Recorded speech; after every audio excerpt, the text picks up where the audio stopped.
Si Ricardo at Morena Castro ay minsan nang bumuo ng isang buhay na puno ng pagmamahal at pagsusumikap.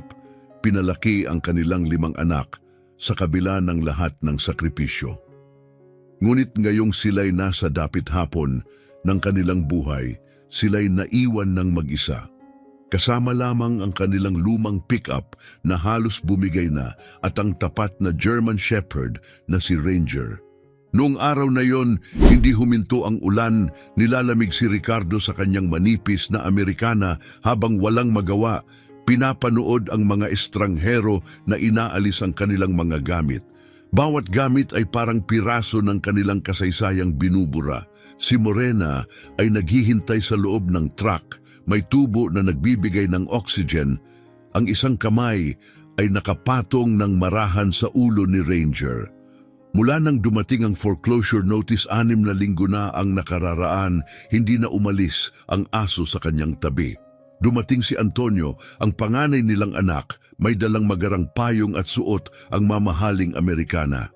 Ang kanyang asawa, si Teresita, ay nanatili sa loob ng makintab nilang Range Rover, iwas na magtagpo ng tingin sa kanyang mga biyenan. "Dad, hindi kayo pwedeng patuloy na mamuhay ng ganito," sabi ni Antonio, iniaabot ang isang Manila envelope. "May lugar para sa inyo sa Pinecrest Nursing Home. Handang tanggapin kayo sa susunod na linggo." Napatingin si Ricardo sa kanyang anak na parang hindi makapaniwala. Huminga ng malalim si Antonio. Kumpleto ang pasilidad doon, kaya naman. Pero bawal ang mga alagang hayop. Tumingin siya kay Ranger.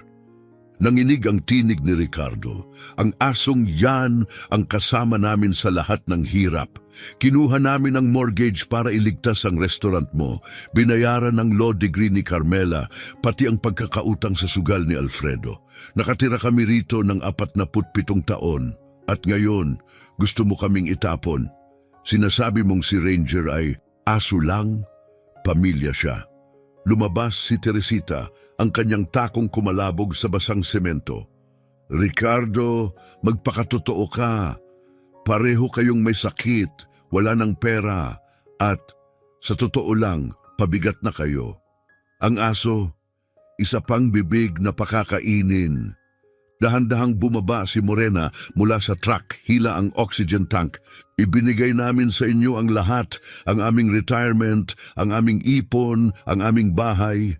Pinili namin kayo kaysa sa aming kinabukasan. At ngayon, gusto niyo pang kunin ang aming aso?" Dumating si Carmela, may hawak na mga dokumento, walang emosyon ng mukha. "May inayos na kami para kay Ranger sa isang animal shelter. Pinakamaawain ito sa ganitong kalagayan." "Maawain?" Basag ang tinig ni Ricardo, hindi sa lungkot kundi sa galit. 3 dekada akong nagtrabaho sa pabrika, 60 oras bawat linggo para maging abogado ka. Ang nanay mo, winasak ang baga niya sa mga gilingan para mabigyan kayo ng edukasyon. At ito ang tinatawag mong awa? Tanging tunog ng ulan sa mga payong at ang huni ng oxygen machine ni Morena ang bumalot. Inabot ni Antonio ang mga kalawangin na susi. Nariyan pa ang lumang mining cabin ni Lolo sa Rockies. Baka makatulong ang sariwang hangin para makahinga si Mama. Ngunit malamig ang dagdag na salita niya. "Pero Dad, hindi tatagal ang aso sa taglamig sa bundok. Matanda na siya." Gaya ng hindi na niya tinapos, ngunit ramdam ang insulto. "Si Ranger ay mananatili sa amin. Yan ang pasya ko." Matigas ang tinig ni Ricardo. Nagkatinginan ang mga anak, may halong inis at ginhawa at saka sumakay sa kanilang magagarang sasakyan. Sa loob ng sobre, nakasulat, "Babalikan namin kayo kapag kaya na. PS, may vet clinic mga 50 milya mula sa cabin kung ipipilit nyo ang aso." Marahang bumulong si Morena, 50 taon ng kasal, 5 anak, at ganito ba matatapos? Dumampi ang dila ni Ranger sa kanyang kamay, tila nagsasabing, "Hindi pa, hindi ganito." Pagdating sa bundok, sinalubong sila ng lumang karatula, "Welcome to Ravens Hollow, estimated 1,952. Ngunit sa dulo ng kalsada bumungad ang katotohanan, gibagibang mga gusali, kalawangin na kagamitan at isang log cabin na halos bumagsak. Diyos ko, bulong ni Ricardo, hindi ito regalo, para lang kaming itinatapon. Ngunit tumalon si Ranger mula sa truck, hindi para tumakas kundi para magmasid, inuubos ang paligid ng kanyang pangamoy. Anong ginagawa niya? Tanong ni Morena. Mas matalino pa kaysa sa mga anak natin. Tinitiyak kung ligtas tayo, sagot ni Ricardo. Sa kalaunan, natagpuan nila ang isang nakatagong root cellar. Sa loob ay may mga gamit, kahoy, heater at mga panustos.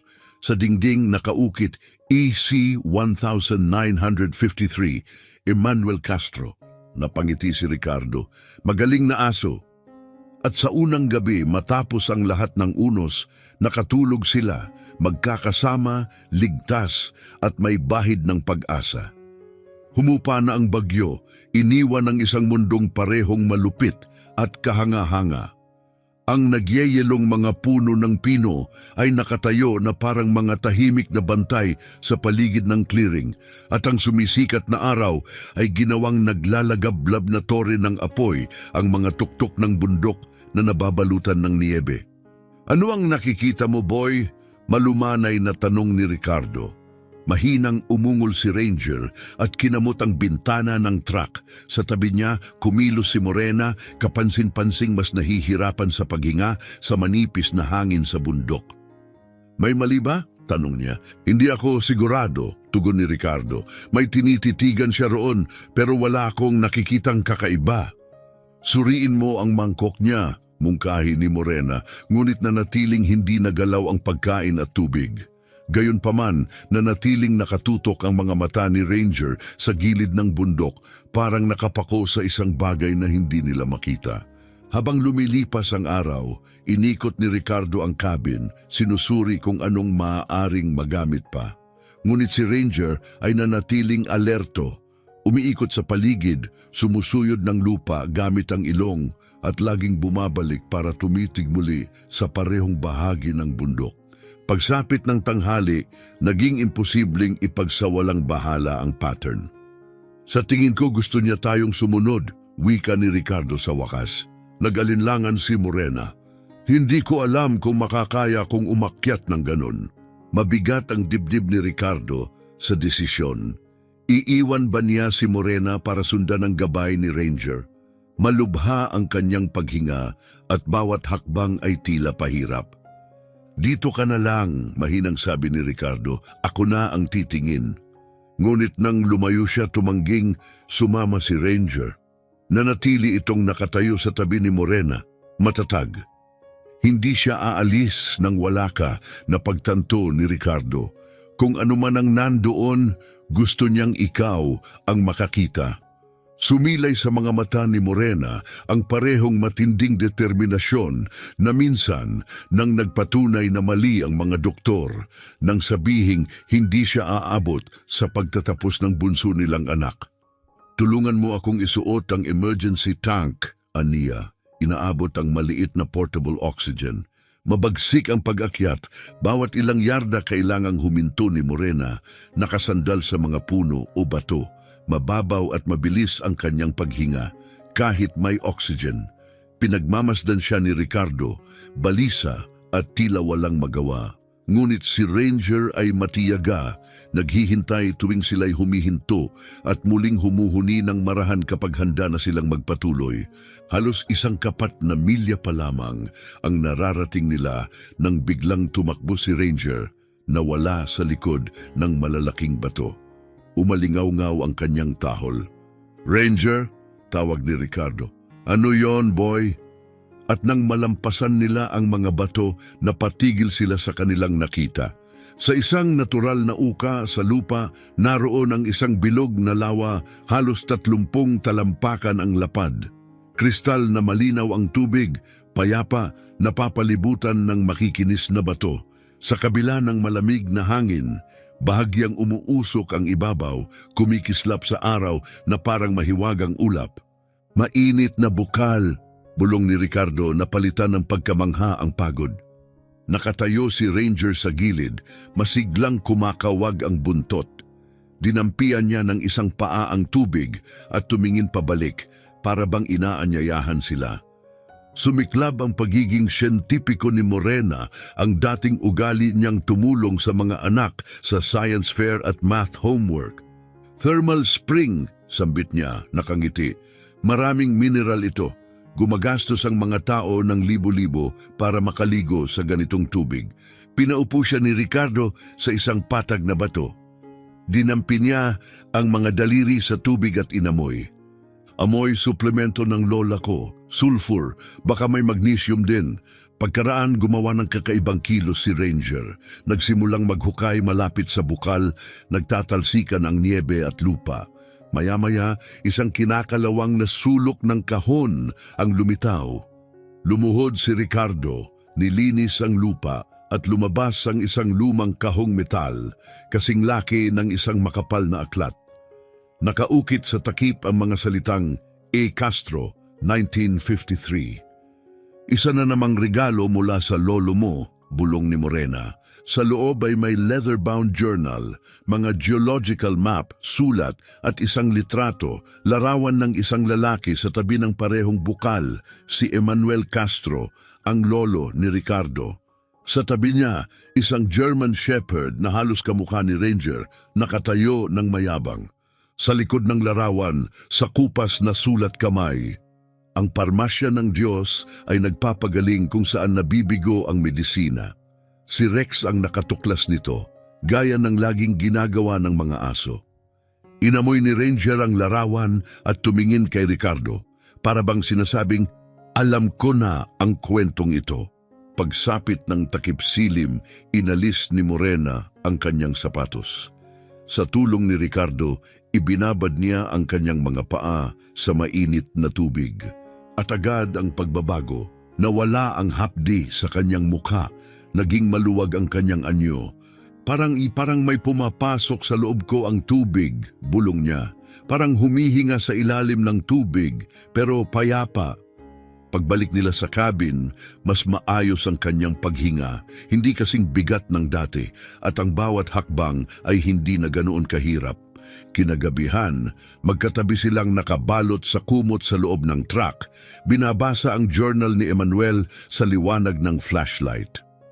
Nakasulat sa mga pahina, hindi lumalamig ang tubig kahit sa pinakamalupit na taglamig. Nawala ang rayuman ni Sarah matapos ang ilang buwang pagligo rito. Gumaling ang mga pantal ng mga bata. Si Rex ang nagdala sa amin dito. Parang alam niyang ito ang kailangan namin. Hindi ko iniisip na kami ang nakahanap sa lugar na ito. Ang lugar ang nakahanap sa amin. Nakabalandra si Ranger sa kanilang mga paa, paminsan-minsang itinataas ang ulo tuwing nababanggit ang pangalan niya o marahil ni Rex. Para bang ang mga alaala ay kanya ring bahagi. Habang mas lalo nilang binabasa ang journal ni Emmanuel, natuklasan ni na Ricardo at Morena ang isang bagay na kamangha-mangha. Ang mainit na bukal na kanilang nadiskubre ay hindi pala nag-iisa. May mga nakamapang iba't ibang bukal na ikinalat sa kabundukan. Bawat isa ay may iba't ibang mineral. Bawat isa ay may natatanging epekto sa paggaling. Isinulat ni Emmanuel ang tungkol sa mga lokal na palihim na dumadalaw. Naghahanap ng ginhawa mula sa mga karamdaman na hindi nila kayang ipagamot sa ospital. Nakapagtala rin siya ng mga tangka mula sa malalaking kumpanya ng gamot na bilhin, ang lupa. Isang liham nung 1,953 ang nag-alok ng 50,000 dolyar, katumbas ng halos kalahating milyon ngayon.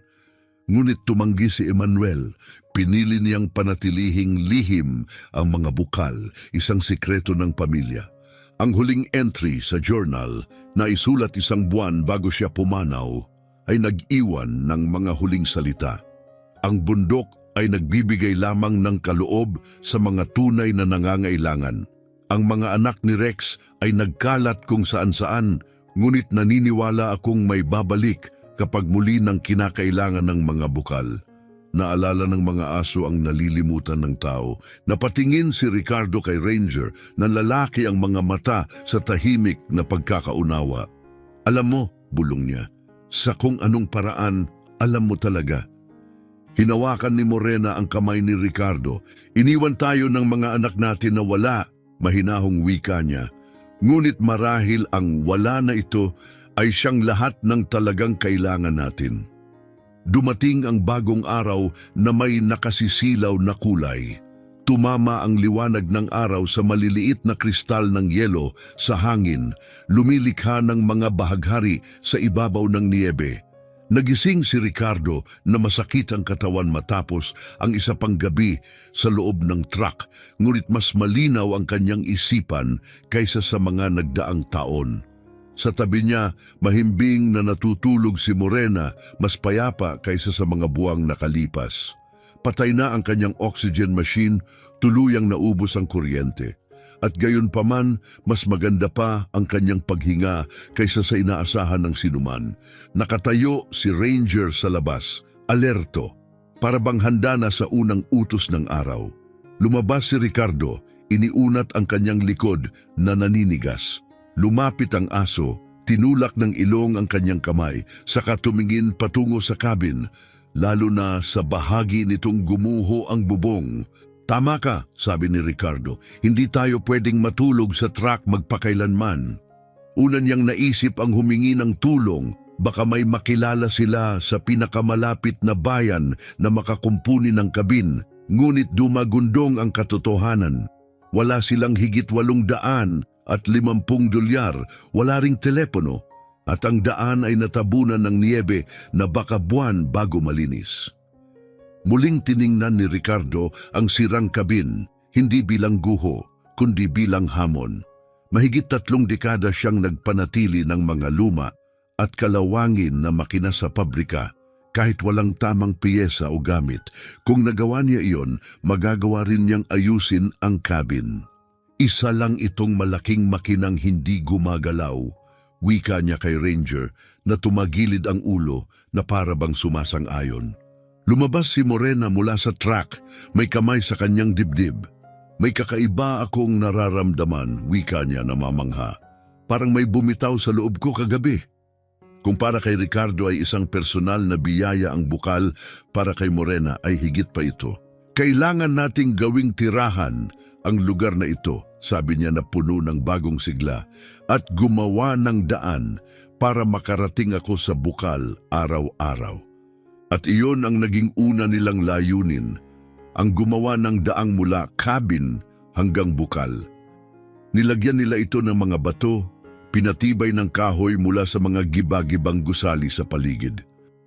Maging si Ranger ay tumulong, naghahatak ng maliliit na sanga, iniiwan ng mga ito sa lugar na pinakamakabuluhan at kumakawag ng buntot na tila naghihintay ng papuri bago muling umalis. Nadama ni Ricardo ang matagal nang nawalang galak sa paggawa, hindi gaya ng nakakapagod na trabaho sa pabrika, kundi paggawa ng may saysay. Bawat batong inilagay, bawat bahaging pinatag, ay isang hakbang patungo sa bagong buhay. Pagsapit ng 3 araw, nakararating na si Morena sa bukal ng halos walang tulong. Bawat pagligo ay nagbibigay sa kanya ng higit na lakas. Madalas, hindi na niya dala ang oxygen tank. Ito ang mga mineral, paliwanag niya matapos muling basahin ang journal ni Emmanuel. Isinulat niya ang tungkol sa aksidente sa minahan noong 1955. 3 manggagawa, puno ng alikabok ang baga, ay gumaling matapos ang 2 buwang pagligo araw-araw. Mas mahirap ang pagsasaayos ng kabin mismo. Pumasok ang tubig sa mga sira, pinahina ang lahat ng bahagi. Ngunit dahan-dahan, maingat na nagtrabaho si Ricardo gamit ang mga kasangkapang nahanap sa root cellar. Itinayo ito ni Lolo para tumagal, aniya. Ang mga bagong bahagi lang ang bumigay. Matibay pa rin ang pangunahing balangkas. Muli si Ranger ang naging mahalaga. Paulit-ulit siyang nawawala sa gubat o sa mga lumang gusali ng iniwang bayan. Lagi siyang bumabalik, tahol ng tahol, at dinadala sila sa kanyang bagong tuklas. Nakatagong kahoy sa ilalim ng isang shed, mga bintana pa ring buo sa opisina ng minahan at isang bagay na hindi nila inasahan, mga solar panel. Mukhang bago-bago marahil mula sa nabigong pagtatangka na buhayin muli ang bayan ilang taon na ang nakalipas. Paano niya alam kung ano ang kailangan natin, bulalas ni Morena? Baka naaamoy niya ang bakas ni Lolo sa mga bagay na ito, biro ni Ricardo. Ngunit kalahati ng kanyang puso ay naniniwala na may higit pa rito. Pagkalipas ng 2 linggo, ginawa ni Ranger ang pinakamahalagang tuklas. Hirap na hirap si Ricardo na humanap ng paraan para painitin ang cabin nang hindi gumagamit ng kalan dahil nag-aalala siya sa baga ni Morena. Isang umaga nawala si Ranger at hindi bumalik ng halos 3 oras. Nang sa wakas ay bumalik, balot ng putik at walang tigil na tumatahol. Dinala niya sila sa isang lumang maintenance shed, halos natabunan na sa gilid ng burol. Sa loob, sa ilalim ng dumi at sirang tabla, ay isang sorpresa, isang buong propane heating system. Hindi ito mula sa 1550, mas bago, marahil idinagdag noong dekada 1980 nang subukang muling buhayin ang lugar. Wala nang laman ang mga tangke, ngunit nasa maayos na kondisyon ang sistema. Kaunting linis at ayos, maaari itong gamitin muli. Eksakto ito ang kailangan natin, bulalas ni Ricardo. Nangingibabaw ang damdamin. Kinagabihan, nakaupo si Morena malapit sa truck, ibinabad ang kanyang mga paa sa maliit na batya ng mainit na tubig mula sa bukal. Nakatitig siya sa kanyang mga binti, tila hindi makapaniwala. Ricardo, tingnan mo ito, Ania. Itinaas niya ang laylayan ng pantalon at iniunat ang mga paa. Ang kanyang mga bukong-bukong na dati laging namamaga tuwing hapon dahil sa gamot sa puso ay ngayon ay makinis. Nawala ang pamamaga. Napatitig si Morena sa kanyang mga bukong-bukong. Nanlalaki ang mga mata sa pagkamangha. Wala na ang pamamaga. Makinis at natural na muli ang balat. Hindi na kasing higpit at makintab gaya ng dati. At hindi lang yan, wika niya, inunat ang kanyang mga kamay. Ang paninigas ng mga kasukasuan tuwing umaga, halos wala na. Pinilipit niya ang kanyang mga daliri sa isang mahigpit na kamao, isang bagay na halos 10 taon na niyang hindi nagagawa ng walang sakit. Tingnan mo, wala ng kirot. Naupo si Ricardo sa isang nakataob na kahon na bibigatan ng damdamin sa kanyang nakikita. Ang mga bukal, dahan-dahan niyang sinabi, totoong pinapagaling ka. Itinuro ni Morena ang kanyang mga kamay. Hindi lang ako, ilang araw ka nang nagbubuhat ng kahoy, gumagamit ng mga kasangkapan nakaluhod sa lupa. Kailan ka huling uminom ng gamot sa rayuma? Napakurap si Ricardo sa kanaalala na hindi man lang nabuksan ang bote sa kanilang medical kit. Inunat niya ang kanyang mga daliri, ikinilos ang kanyang balikat, at napansin na halos nawala na ang pamilyar na sakit. Akala ko busy lang ako. Alam mo, dinadaya ang sarili. Hindi! Mariing tugon ni Morena. Tubig ng bukal yon. Lagi kang nalilinis tuwing dinadala ko pabalik. Muling binalikan ni Ricardo ang journal ni Emmanuel, ngayong hindi na siya nag-aalinlangan. Ang mga tala tungkol sa nakapagpapagaling na tubig, na dati parang katang-isip lamang, ay ngayon ay may bigat ng katotohanan. Isang talata ang tumimo sa kanya. Bawat bukal ay may sariling bisa. Ang nasa hilaga ay nagpapaginhawa ng kasukasuan at mga lumang pinsala. Ang nasa silangan ay nagpapagaling ng balat at sugat. Ang pinakamalaki, sa tabi ng punong pino na tinamaan ng kidlat, ay tumutulong sa paghinga at mga karamdaman sa puso. Palaging dinadala ni Rex ang mga tao sa bukal na kailangan nila, na para bang nararamdaman niya ang kanilang sakit. Napatingin si Ricardo kay Ranger. Isa pa lang ang ipinakita niya sa atin, mahina niyang sambit. Nagliwanag ang mga mata ni Morena sa pagkakaunawa. Yung nakatulong sa baga ko, ang mismong kailangan natin noong dumating tayo. Kinabukasan bumalik sila sa unang bukal. Ngunit sa halip na agad maligo si Morena, lumuhod si Ricardo sa tabi ni Ranger. "Maari mo ba kaming dalhin sa iba?" Tanong niya ng marahan. "Sa iba pang bukal?"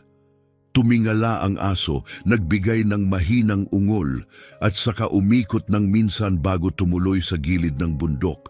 Panay ang lingon upang matiyak na sumusunod ang mag-asawa. Hindi kasing tarik ng bagong daan, ngunit mas magaspang. Tumatawid sa gilid ng bundok.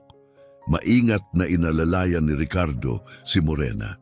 Pagkaraan ng 15 minuto, nawala si Ranger sa likod ng isang batong Tagaytay. Nang sumunod sila, nadatnan nila itong nakaupo sa tabi ng mas maliit na bukal. Umaangat ang singaw sa ibabaw nito at ang paligid ay napalilibutan ng mapulang bato na parang mga hiyas. Iba ang amoy dito, mas kaunti ang sulfur, may halimuyak ng bakal. Ang silangang bukal, bulong ni Ricardo, inaalala ang journal para sa balat at sugat. Isinawsaw niya ang kanyang kamay, malambot at parang sutla ang pakiramdam. Sa bugso ng isip, ibinaon niya ang bagong gasgas sa kamay at halos agad na naglaho ang pamamaga. Ngunit hindi pa tapos si Ranger. Muling tumahol at tumakbo, dinadala sila mas malalim sa kagubatan. At doon, natagpuan nila ang isa pang bukal, nakatabi sa dambuhalang punong pino na tinamaan na minsan ng kidlat. Nabiyak ang puno, ngunit nanatiling nakatayo. "Ito ang para sa baga at puso," sabi ni Morena. Kumikinang ang tubig ng bahagyang bughaw na liwanag, mayaman ang amoy ng mineral. Lumuhod si Morena na mamangha. 3 bukal, wika niya, bawat isa'y may sariling kakayahan. Ngunit muli silang binigla ni Ranger. Inakay pa sila sa isa pang bukal, napakaliit at halos nakatago. Hindi ito mas malaki kaysa sa isang bathtub, nakapatong sa gilid ng bundok na palilibutan ng maiitim na bato. Kristal na malinaw ang tubig, mainit ngunit walang singaw. Wala ito sa journal, ani Ricardo.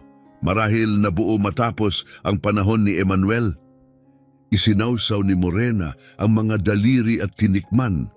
Mas matamis, anya, parang bagong tunaw na yelo. Dahan-dahang lumapit si Ranger.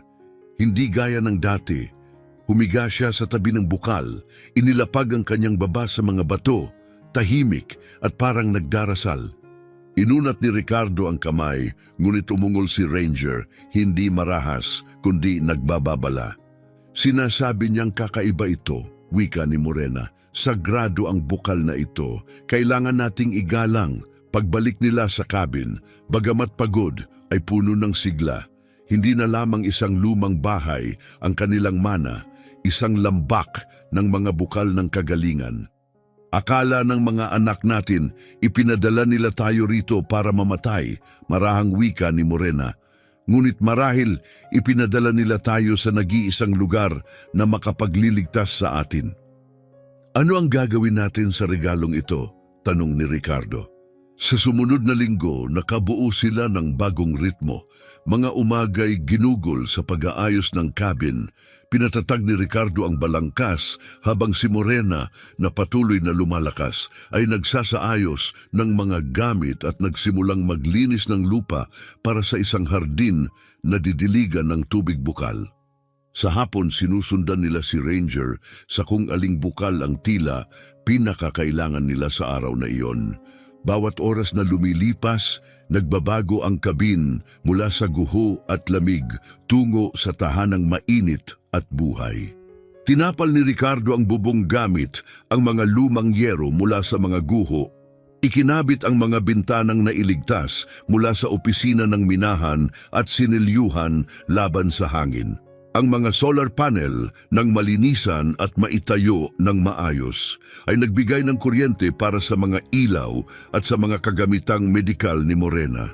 Ang pinakaambisyosong proyekto nila ay ang gravity-fed water system. Gamit ang mga lumang tubo ng minahan, nakagawa si Ricardo ng serye ng mga filter at tangke na nagdadala ng sariwang tubig mula sa bundok papunta sa cabin. Ang isang tangke malapit sa kalan ay nagbibigay ng maligamgam na tubig para sa paghuhugas. Si Ranger ay tumulong na tila may kakaibang talino. Kapag kailangan ni Ricardo ng insulation, biglang mawawala si Ranger at babalik dala-dala sila sa isang lumang bodega na puno ng eksaktong materyales na kinakailangan. Parang alam niya ang iniisip ko, wika ni Ricardo isang gabi. O baka, tugon ni Morena, naaalala niya ang mga pangangailangan ng iyong lolo. Maging ang kanilang mga katawan ay patuloy na nagbago. Si Morena na dati hindi makalakad ng higit sa ilang hakbang nang hindi hinihingal, ngayon ay malayang nakikilos sa kabin. Halos nawala ang kanyang ubo. Namula muli ang kanyang mga pisngi. Si Ricardo wala nang iniindang sakit sa pagtratrabaho. Nakakaluhod siya ng matagal, matatag ang kanyang mga kamay. Pati si Ranger ay nagiba, mas makintab ang balahibo, mas magaan ang hakbang, puno ng sigla. Pinapagaling tayo ng mga bukal, mariing wika ni Morena. Ganap silang hiwalay sa mundo. Natabunan pa rin ng niyebe ang daan, walang signal, walang bisita. Ngunit sa halip na maramdaman ang pag-iisa, ramdam nila ang kapayapaan.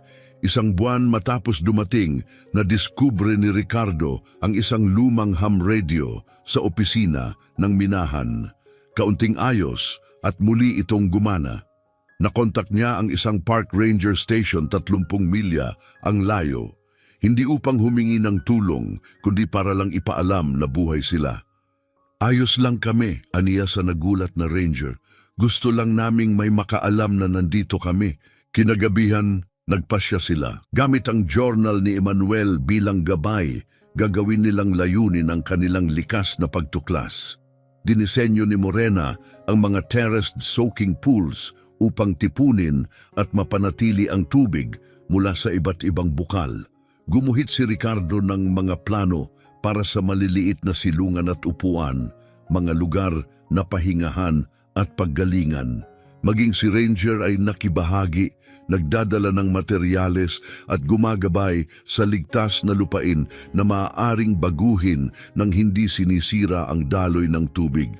6 na linggo matapos silang dumating nang wala kundi isang sirang truck, isang may sakit na babae at isang tapat na aso. Nakatayo sila sa harap ng kanilang muling itinayong kabin, nakamasid sa kanilang mga nagawa. Matibay at mainit na ang kabin, may totoong kama na kapalit ng malamig na upuan ng truck, may maliit na hardin na handa para sa pagtatanim, pinataba ng mineral na lupa, at halos tapos na ang unang terraced healing pool.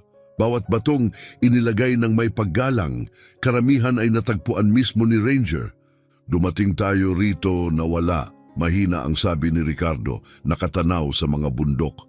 At gayon pa man, nagpatuloy siya, pakiramdam ko'y mas mayaman ako ngayon kaysa noong nasa dating buhay tayo. Sumandal si Morena sa kanyang mga bisig, banayad ang tinig. Initsa tayo ng sarili nating mga anak na parang sirang kasangkapan. Pero ang bundok na ito, tinanggap tayo na para bang dito talaga tayo nababagay. Umupo si Ranger sa tabi nila, ganap na hindi gumagalaw, ang mga mata nakatuon sa gilid ng bundok kung saan kumikislap ang mga bukal sa humuhupa na liwanag. Sa sandaling iyon, ang kanyang silweta ay tumugma sa larawan sa lumang litrato ni Emmanuel. Nakabuntong bilang tagapagtanggol, gabay na tumatawid ng mga salinlahi, umaakay sa sugatan tungo sa kagalingan. Kinagabihan, habang tahimik na bumabagsak ang niyebe sa labas ng mga bintana, binuksan ni Morena ang journal na sinimulan nilang dalawa, isang pagpapatuloy ng pamana ni Emmanuel. Day 42, Ravens Hollow. Si Ricardo'y nakatulog ng walang painkiller sa unang pagkakataon sa loob ng 15 taon. Hindi nagamit ang oxygen concentrator ko. Lalong lumalakas si Ranger araw-araw. Pinagagaling ng mga bukal ang aming mga katawan. Ngunit higit pa roon, ibinalik nila sa amin ang layunin. Akala namin dumating na ang huling kabanata. Ang totoo, simula pa lamang ito. Dumating ang tagsibol sa matataas na kabundukan na para bang biglang naglaho ang taglamig magdamag. Kumurba pabalik ang niyebe, ibinunyag ang maningning na mga parang na sa ilang araw lamang ay sumabog sa ligaw na bulaklak. Ganon din ang nangyari sa Ravens Hollow. Ang dating gibagibang estruktura sa isang inabandonang bayan ay naging tahanang magiliw, matatag, mainit at puno ng buhay. Higit pa sa mga pangunahing pag-aayos ang ginawa ni Ricardo. Nagtayo siya ng covered porch kung saan maaring magpahinga si Morena at magpaaraw, bantayan ang umuunlad na hardin. Kumikinang ang mga solar panel sa bubong, sinasalo ang bawat oras ng liwanag.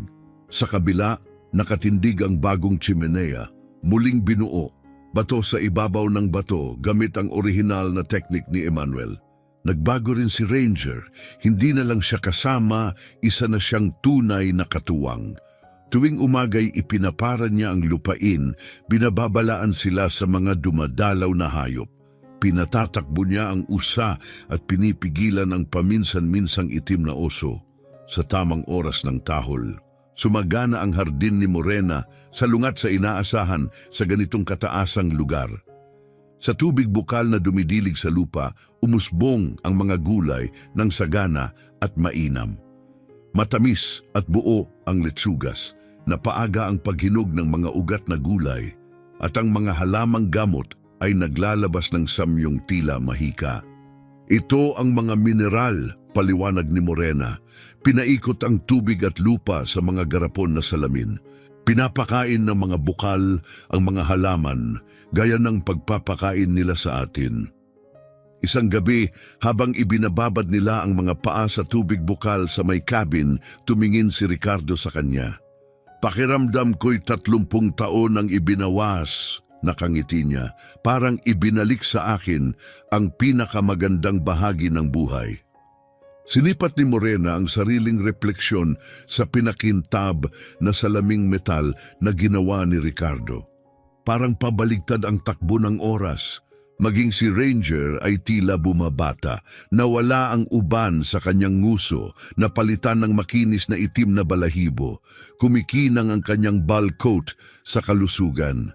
Naglalampas siya sa mga libis ng puno ng lakas, kung minsan ay naghahakot ng mga kasangkapan gamit ang espesyal na harness na inakma sa kanya ni Ricardo. Nagiba rin ng mga bukal, hinubog ng maingat na mga kamay at pag-ibig. Gamit ang mga tala ni Emmanuel at ang likas na pakiramdam ni Ranger, nagtayo si Ricardo ng mga soaking pool sa paligid ng bawat bukal. Pinagsama niya ang niresiklong kahoy at batong bundok upang likhain ang mga espasyong angkop sa bawat kaloob ng bukal.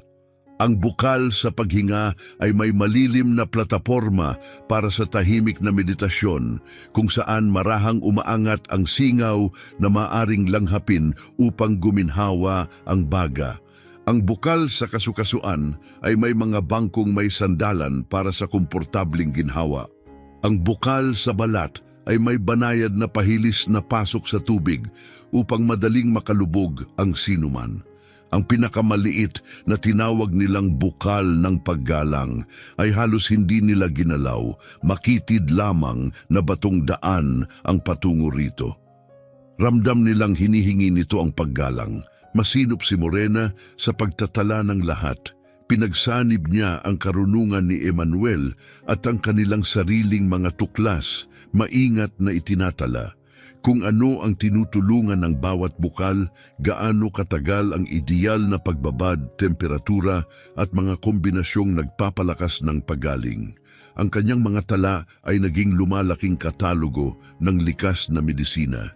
Isang araw, may bagong milagro. Nagsimulang magdala si Ranger ng mga sugatang hayop sa tiyak na mga bukal. Isang lobo na paika-ika ay marahang ginabayan patungo sa bukal para sa balat. Isang usang nahihirapang huminga ay dinala ng walang takot sa bukal para sa paghinga. Ngunit ang pinakakamangha-manghang sandali ay nang ang isang agila, sugatan at hindi makalipad na padpad sa kanilang hardin ay nilapitan ni Ranger. Kalma at maingat, inalerto niya si Ricardo na sumunod sa kanyang gabay. Ayon sa mga pahiwatig ni Ranger, hinugasan ni Ricardo ang pakpak ng agila sa tubig ng bukal para sa balat. Makalipas ang ilang araw, pumailan lang muli ang maringal na ibon. Napatitig si Ricardo, namamangha. Hindi lang niya tayo tinutulungan, bulong niya. Manggagamot siya sa sarili niyang paraan, baka mas higit pa kaysa sa atin. Nasa loob ng kanilang mga tala ang tindi ng pagbabagong iyon. Day 78. Ang lung capacity ni Morena ay 89% na. Medikal na imposibleng ayon sa kanyang huling doktor. Ang arthritis ko'y halos ngayoy baligtad. Sigurado akong ipapakita ng panibagong scans ang pagbalik ng mga kasukasuan. Si Ranger ay patuloy na gumagabay, hindi lang sa amin, kundi pati sa mga hayop. Tila eksakto niyang nalalaman ang kailangan ng bawat nilalang. Araw-araw kaming saksi sa maliliit na himala at gayon paman parang likas lamang na ang bundok ay naalala lang kung paano kami alagaan habang tinutunaw ng tagsibol ang natitirang yelo sa mga kalsada ng bundok. Unti-unting nawala ang kanilang pag-iisa. Sa madalang nilang pagbaba sa bayan para sa mga bagay na hindi nila kayang itanim o buuin, nakilala nila ang mga lokal. Sa simula'y may pagtataka at pag-ilag, mga dayuhan sa siksik na pamayanang kabundukan. Ngunit si Ranger ang nagbago ng lahat, ang kanyang kalmadong matatalinong mata, ang likas na pagtulong at tila sobrenatural na pag-uugali ang nagpaalpas ng alinlangan. Nagtanong ang mga tao, nakatigil upang makipagkwentuhan. Nais nilang malaman kung sino ang asong ito at anong klasing tao ang nakatira sa Ravens Hollow. At kaya nagsimulang isulat ang susunod na kabanata. Maingat sina Ricardo at Morena sa ibinabahagi sa mundo. Kapag tinanong, sinasabi lamang nilang inaalagaan nila ang lumang lupain ng pamilya at ninanamnam ang buhay sa bundok. Wala nang iba. Walang usapang bukal, walang banggit ng paggaling. Ngunit isang maagang umaga ng tag-init, naputol ang katahimikan ng kanilang buhay sa unang hindi inaasahang panauhin. Isang lalaking nagngangalang Rogelio Aquino ang lumitaw sa gilid ng kanilang clearing, mariing nakasandal sa tungkod, baluktot ang mukha sa kirot. Nasiraan ang truck mga 3 milya pa ibaba, aniya, tinuturo ang landas.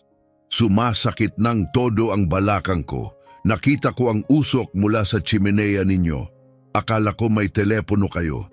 Bago pa maipaliwanag ni Ricardo na walang signal doon, papalapit na si Ranger sa estranghero. Minsang umikot sininghot sa kamarahang hinila ang laylayan ng pantalon ni Rogelio at tumalikod patungo sa daan papunta sa bukal para sa kasukasuan. May gusto ang aso mo, ani Rogelio. Nakakunot noo. May gusto siyang ipakita, kalmadong tugon ni Morena. Kung handa kang sumunod, matutulungan ka ni Ricardo sa truck pagkatapos. Kung dala ng kuryosidad o ng pangangailangan, pumayag si Rogelio. Inakay sila ni Ranger sa paakyat na daan, madalas humihinto para makahabol si Rogelio. Pagdating sa bukal, mahinahong umupo si Ranger sa tabi ng batong palanggana na itinayo ni Ricardo ilang linggo na ang nakalipas. Ano ito? Tanong ni Rogelio. Likas na mainit na bukal, paliwanag ni Ricardo. Mayaman sa mineral, magaling sa masakit na kasukasuan. Parang spa? May pagdududa si Rogelio. Mas parang gamot ng kalikasan, sambit ni Morena. Iyong pinagkakatiwalaan ng mga tao bago naging tableta ang lahat.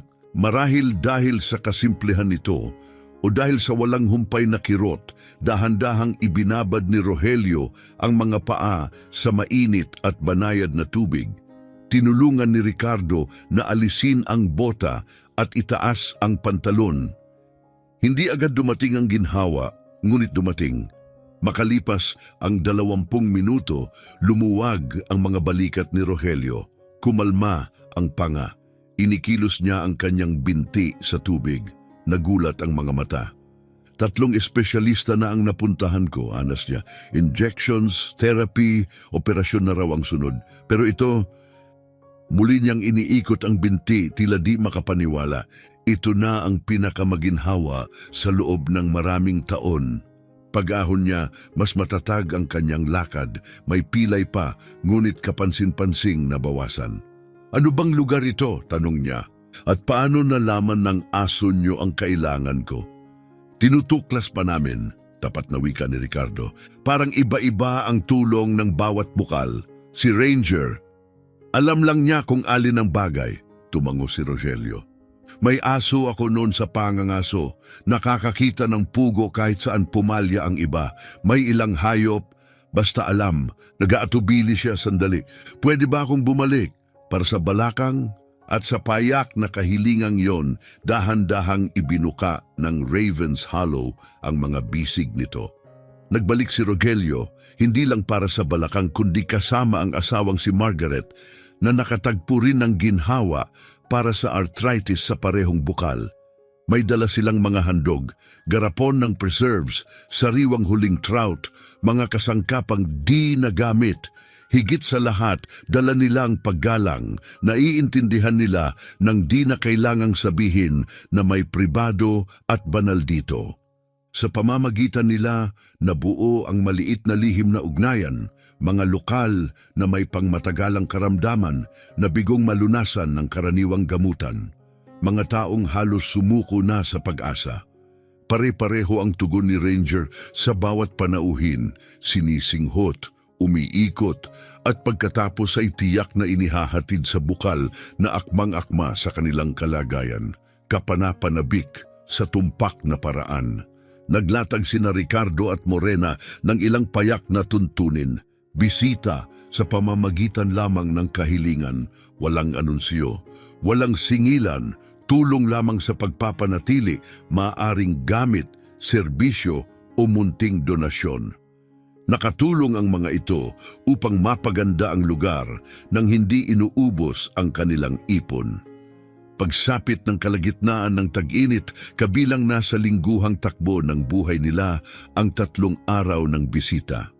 Sinasalubong ni Ricardo ang mga panauhin sa daan gamit ang ngayoy maayos ng truck na inayos sa mga piyesang sa kung anong paraan natuklasan ni Ranger sa mga nakalimutang sasakyan sa paligid ng lumang pamayanan. Samantala, inihahanda ni Morena ang mga bukal, itinatala ang mga obserbasyong medikal, at pinananatili ang lumalaking talaan. Umunlad ang papel ni Ranger mula sa gabay tungo sa mas malalim. Sabi ng mga panauhin, ang presensya niya habang nagbababad ay nagpapalalim sa karanasan. May taglay siyang pagpapatahimik. Minsan ay ilalapag ang ulo sa isang kandungan o hihiga lamang sa malapit, pantay ang paghinga. Para sa mga may dinadalang kirot sa damdamin o pagkabalisa, naging tungtungan si Ranger. Isang binatilyo, pamangkin ni Rogelio, ang matagal nang binabagabag ng panic attacks matapos ang isang aksidente sa sasakyan. Ang mga gamot ay nag-iwan sa kanya ng pamamanhid at pagkahiwalay sa sarili.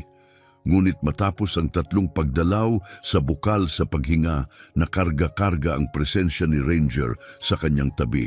Naranasan niya ang unang linggo na walang panik sa loob ng maraming buwan. Mas mahal pa sa ginto ang asong yan, minsang sabi ni Rogelio. May mga taong gumagastos ng daan-daang dolyar kada oras sa therapy na kalahati man lang nito'y di nagagawa. Nanatiling maliit, tahimik at napaka-personal ang kanilang pamahingahan ng paggaling. Hindi sila tumatanggap ng higit sa 8 bisita sa isang araw. Banal ang kapayapaan. At hindi lang iba ang nagbago na pagtanto ni na Ricardo at Morena na ang kanilang sariling buhay ay lubos na nagbagong anyo. Ang sinimulan bilang pagpapatapon, isang malupit na tulak sa ilang, ay naging isang uri ng muling pagsilang. Hindi na sila binibigatan ng mga inaasahan at walang katapusang pananagutan. Natutuklasan nila kung sino sila sa kaibuturan. Si Ricardo, na laging matatag at praktikal, ay nakatuklas ng sining sa kanyang paggawa. Ang mga lakaran sa pagitan ng mga bukal ay hindi na lamang gamit. Magaganda, maingat ang ukit sa mga rehas. Ang mga padron ng batoy humahabi sa lupa na parang mosaic na ilog.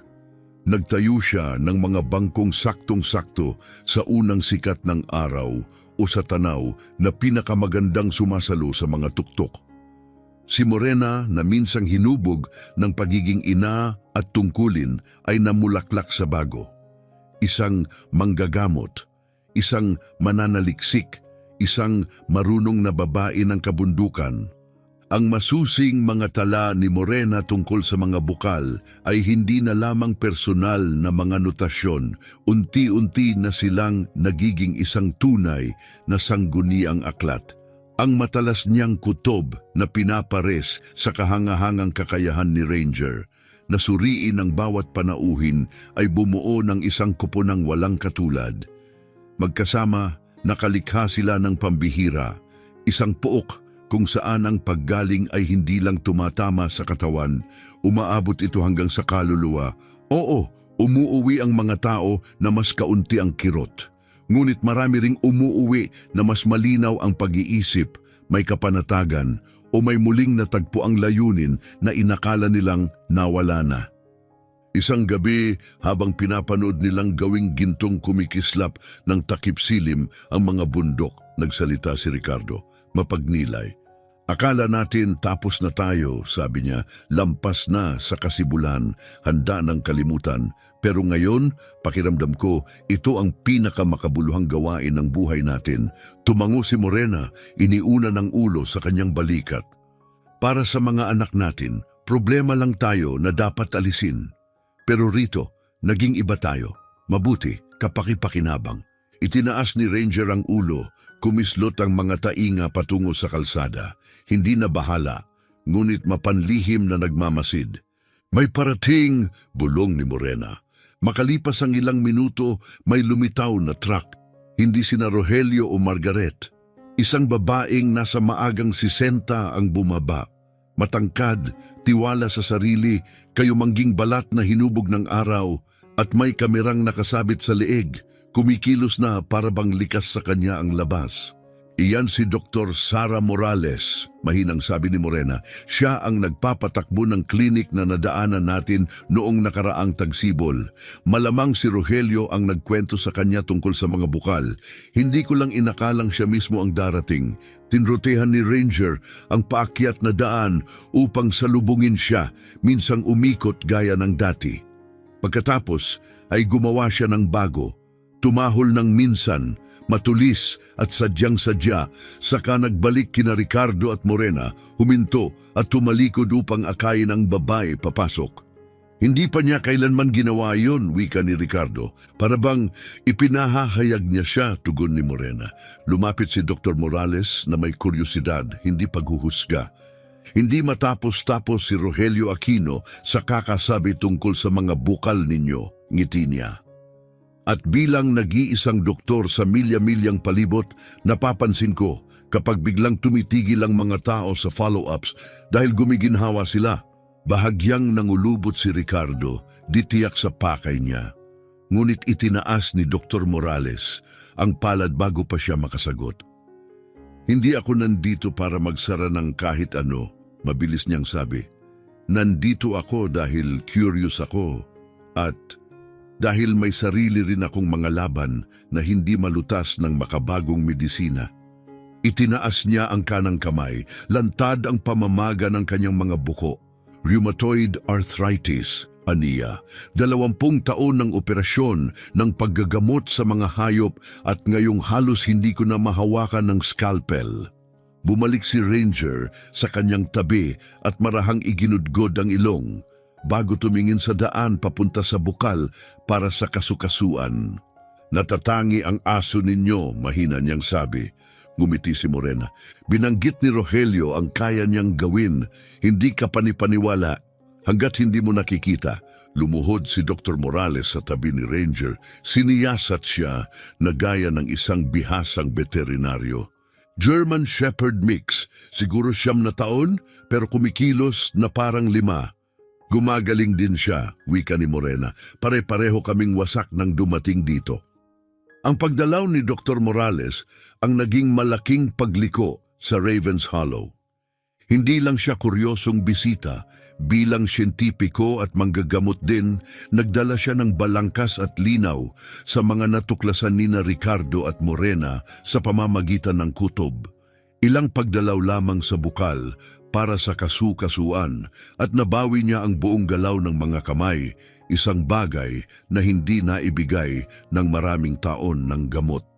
Ang natagpuan ninyo rito, sabi niya, dapat pag-aralan, hindi upang pagsamantalahan, kundi upang maunawaan. Sa kanyang paggabay, nagsimula silang magtala ng mas istruktura. Kumuha sila ng mga larawan bago at pagkatapos, tinunton ang tiyak na sintomas na may mga takdang oras at nagsimulang bumuo ng matibay na datos. Maging ang tubig bukal ay ipinasuri niya sa laboratorio, nagbigay ng masusing pagsusuri ng mineral na higit pa sa kaya nilang gawin. Ngunit ang pinakaumakit sa kanya, si Ranger. Ang mga taon niya bilang veterinaryo ang nagbukas ng mga asal na hindi napunan ni Ricardo at Morena.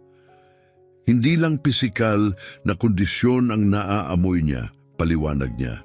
Tumutugon din siya sa damdamin. Ibinahagi niya ang isang kaso mula sa unang araw, isang lalaking may sakit sa likod na malinaw na galit matapos masibak sa trabaho. Hindi agad dinala ni Ranger sa bukal para sa kasukasuan. Naghintay muna siya hanggang sa kumalma ang lalaki. Alam niya, sabi ni Dr. Morales, hindi kikilos ng lubos ang bukal kung puno pa ng puot ang puso. Sinimulan niyang idokumento ang pakikitungo ni Ranger, gumawa ng mga tala, mga padron, para sa nanganganib, naging kalmado at pantay siya. Para sa mga nagdududa, mas masigasig. Para sa mga natatakot, naging banayad at mapangakit. Sa 35 taon ko sa veterinarya, wika niya minsan, wala pa akong nakitang ganito. Pagkatapos ay dumating ang kanyang pinakanakagugulat na tuklas. Sa kanilang pahintulot, isinailalim niya si Ranger sa kumpletong pagsusuri, dugo, paggalaw at mga neurological check. Nakagulat ang resulta.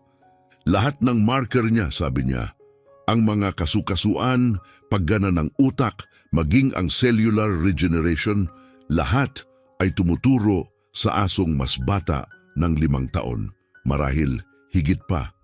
Ang nasasaksihan ninyo, nagpatuloy siya, ay hindi lamang pagluwag ng sintomas.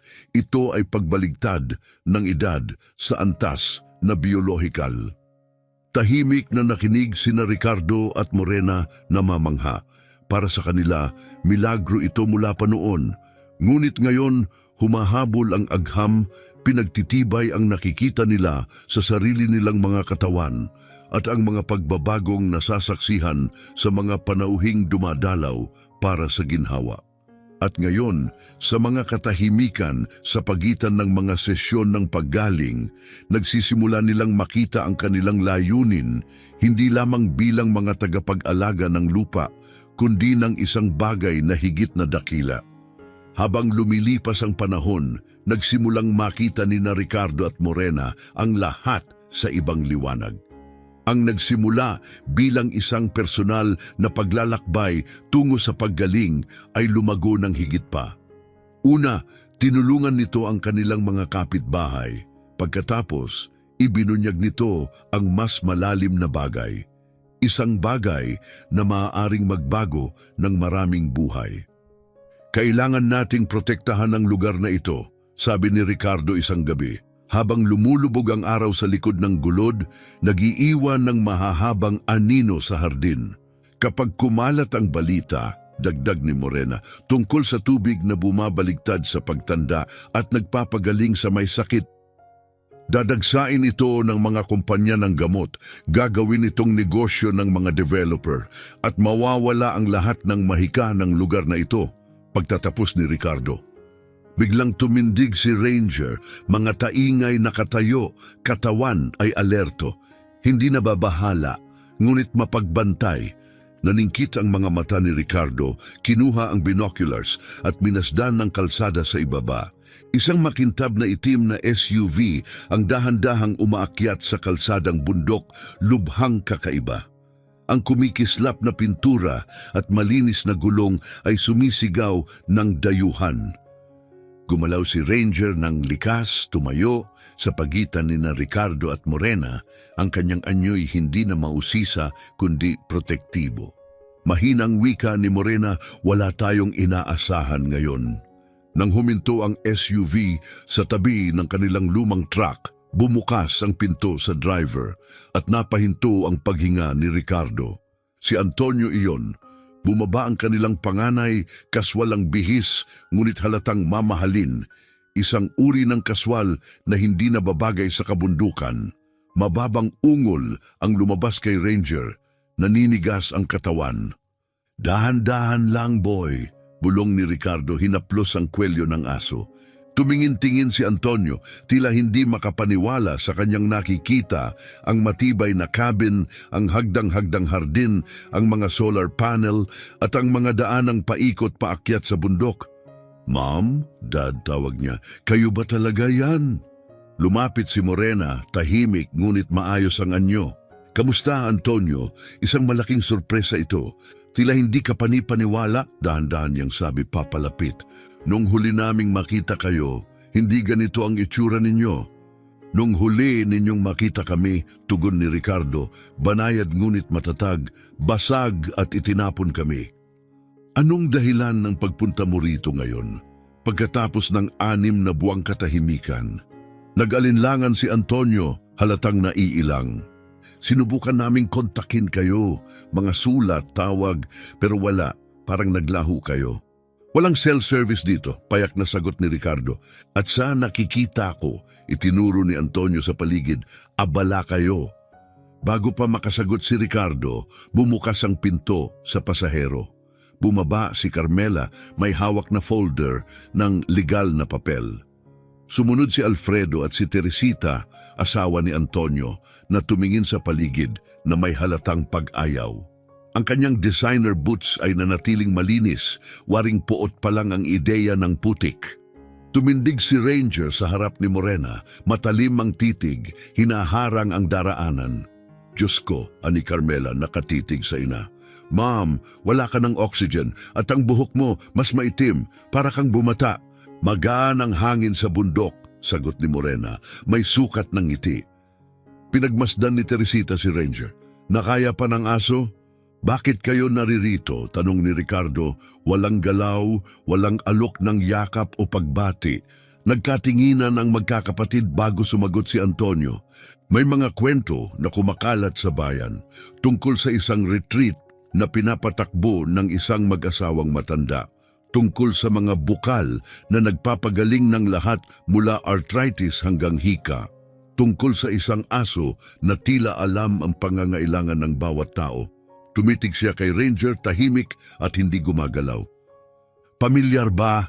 Mabigat ang tensyon sa pagitan nila, ang mga magulang na itinaboy at ang mga anak na bumalik lamang nang magsimulang kumalat ang mga bulong-bulungan. Pwede ba tayong mag-usap? Sa wakas tanong ni Antonio. Umupo at mag-usap? Dahan-dahang tumango si Ricardo. Sa porch, hindi sa loob. Nagtipon sila sa ilalim ng lilim ng bubong, dinadaanan ng hangin ng bundok. Unang nagsalita si Carmela, pulido at profesional ang boses. Ang nagawa ninyo rito ay kahanga-hanga, tunay. Pareho kayong mukhang mas malusog kaysa sa nakaraang mga taon, dagdag ni Alfredo na mas tapat ang tono. Nung huli naming makita ka, ma'am, halos hindi ka na makalakad mula bahay papuntang kotse. Tumango si Morena, mabait sa amin ang Ravens Hollow. Wala nang paligoy-ligoy, sabat ni Antonio. Tinuturing ng mga tao sa bayan na milagro ang lugar na ito. Sinasabi nilang nakalikha kayo ng sanctuary at ang aso ninyo parang alamat. Mahilig magkwento ang tao, sagot ni Ricardo, lalo na sa mga bayang bundok. Pero hindi lang kwento ito, di ba? Sabat ni Teresita, nakahilig pasulong. May pinapatakbo kayong uri ng operasyon dito. At ang aso, hindi lang siya malusog, siya'y pambihira. Binuksan ni Carmela ang folder, inilabas ang mga dokumento.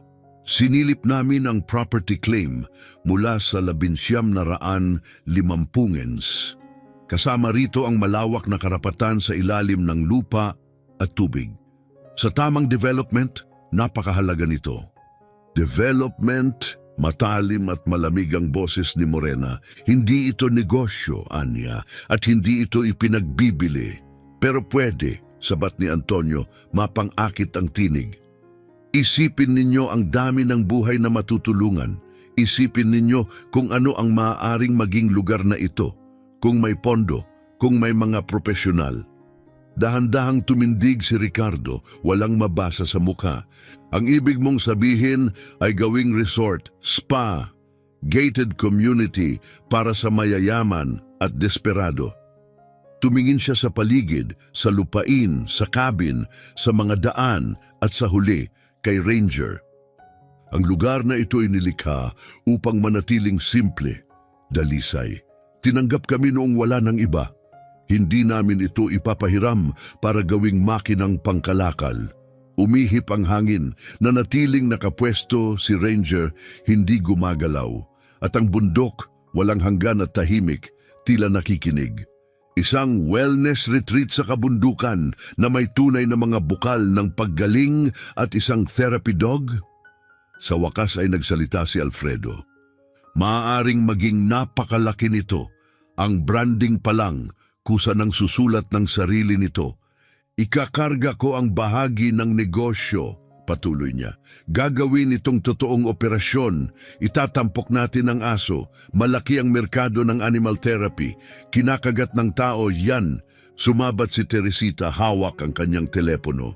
May pangalan na siya, may mga social media accounts na nakatuon sa aso ninyo, Ma'am. Madali na lang itong pagkakitaan. Nanlamig ang ekspresyon ni Morena. Inilapag niya ang kamay sa ulo ni Ranger. Ang kanyang portable oxygen tank ay mas naging gawin na lamang kaysa pangangailangan. Nasaan kayo? Mahina niyang tanong. Nung hindi na ako makahinga? Nung wala na kaming $900 at butas-butas ang bubong? Noong muntik na naming ipa-euthanize si Ranger dahil hindi na namin kayang alagaan siya? Tinitigan niya sila isa-isa. Iniwang niyo kaming parang patay pero pinili naming mabuhay. Sinubukan ni Antonio na bumawi. Nagkamali kami, akala namin ginagawa namin ang pinakamabuti. Para sa lahat, putol ni Ricardo. O para sa inyong sarili? Pamilya pa rin tayo, giit ni Antonio. Hindi kailangang maging laban ito. Lahat tayo pwedeng makinabang.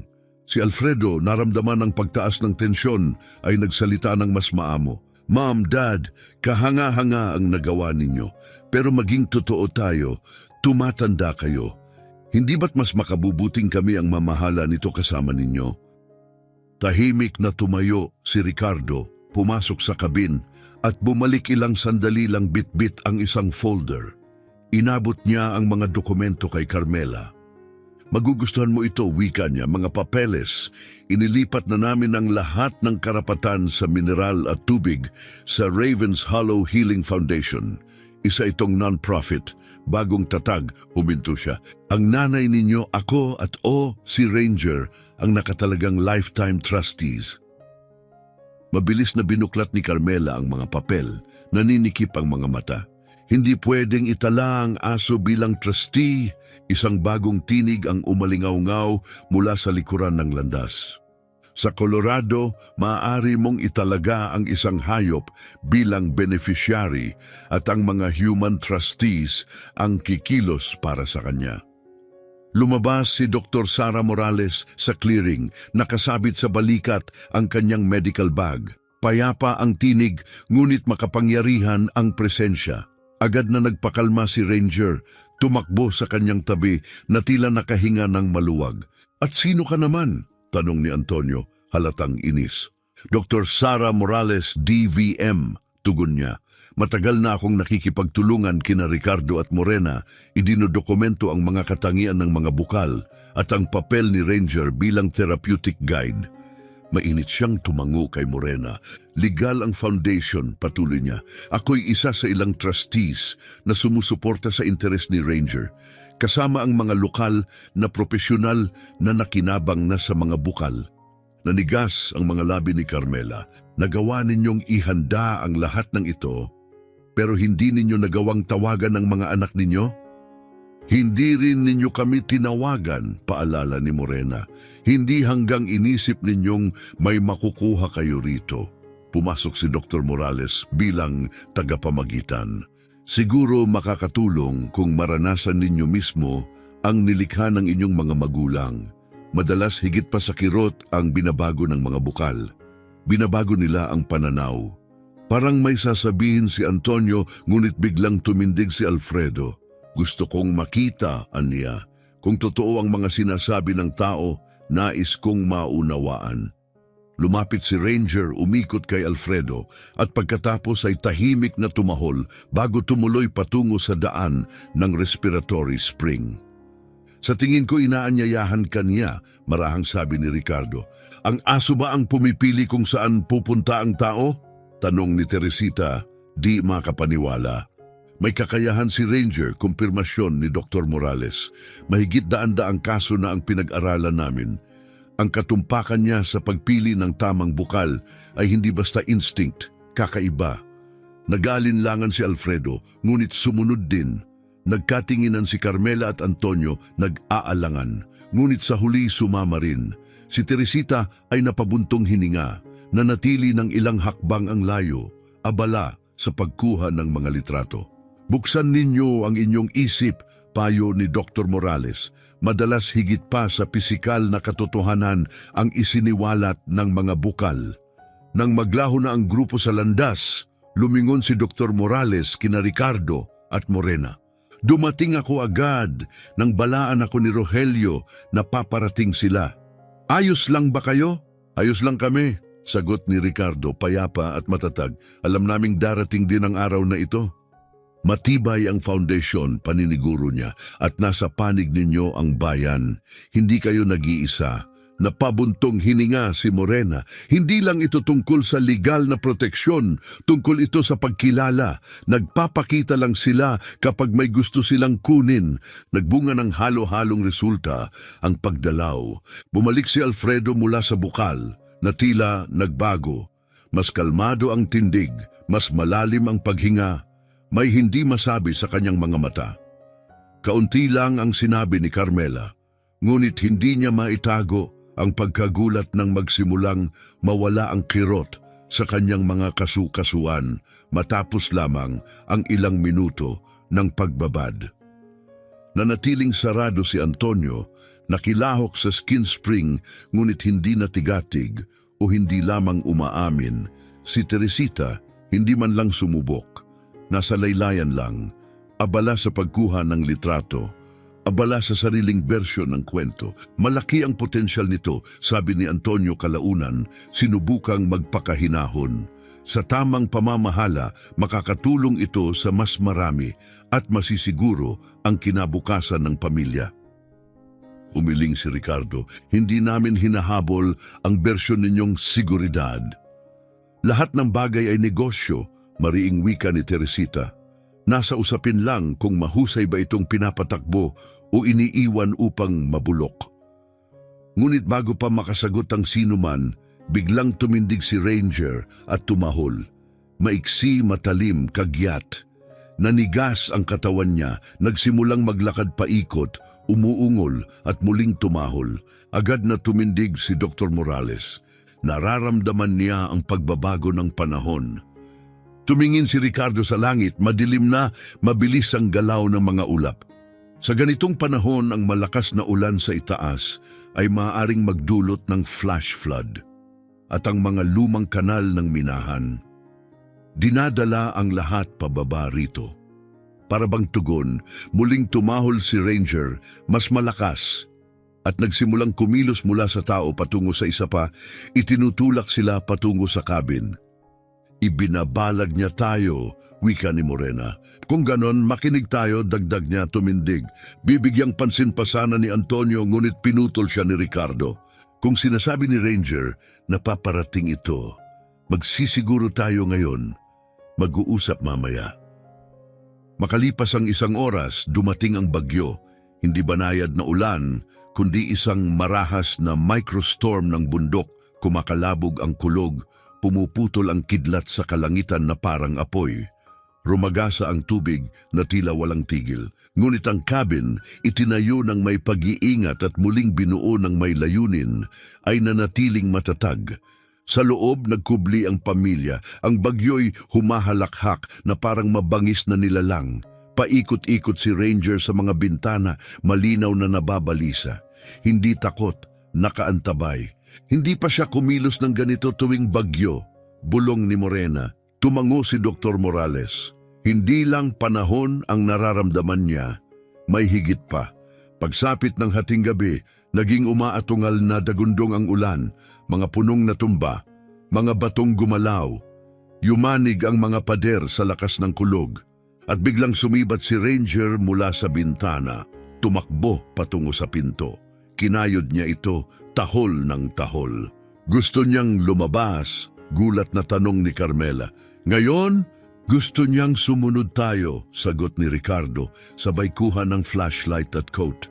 Huwag kang lalabas, sigaw ni Antonio. Ngunit nakalabas na si Ricardo, kasunod ni Ranger sa gitna ng buhos ng ulan. Tinamaan ng kidlat ang daan habang tumatakbo sila, hindi patungo sa mga bukal, kundi sa workshop. Isinagadsad ni Ricardo ang flashlight sa basang graba at nang makita niya iyon, naging malinaw ang lahat. Isang rumaragasang agos ng tubig ang bumangga mula sa bundok. Lumilikha ng bagong landas sa tanawin at diretsong papunta ito sa solar array.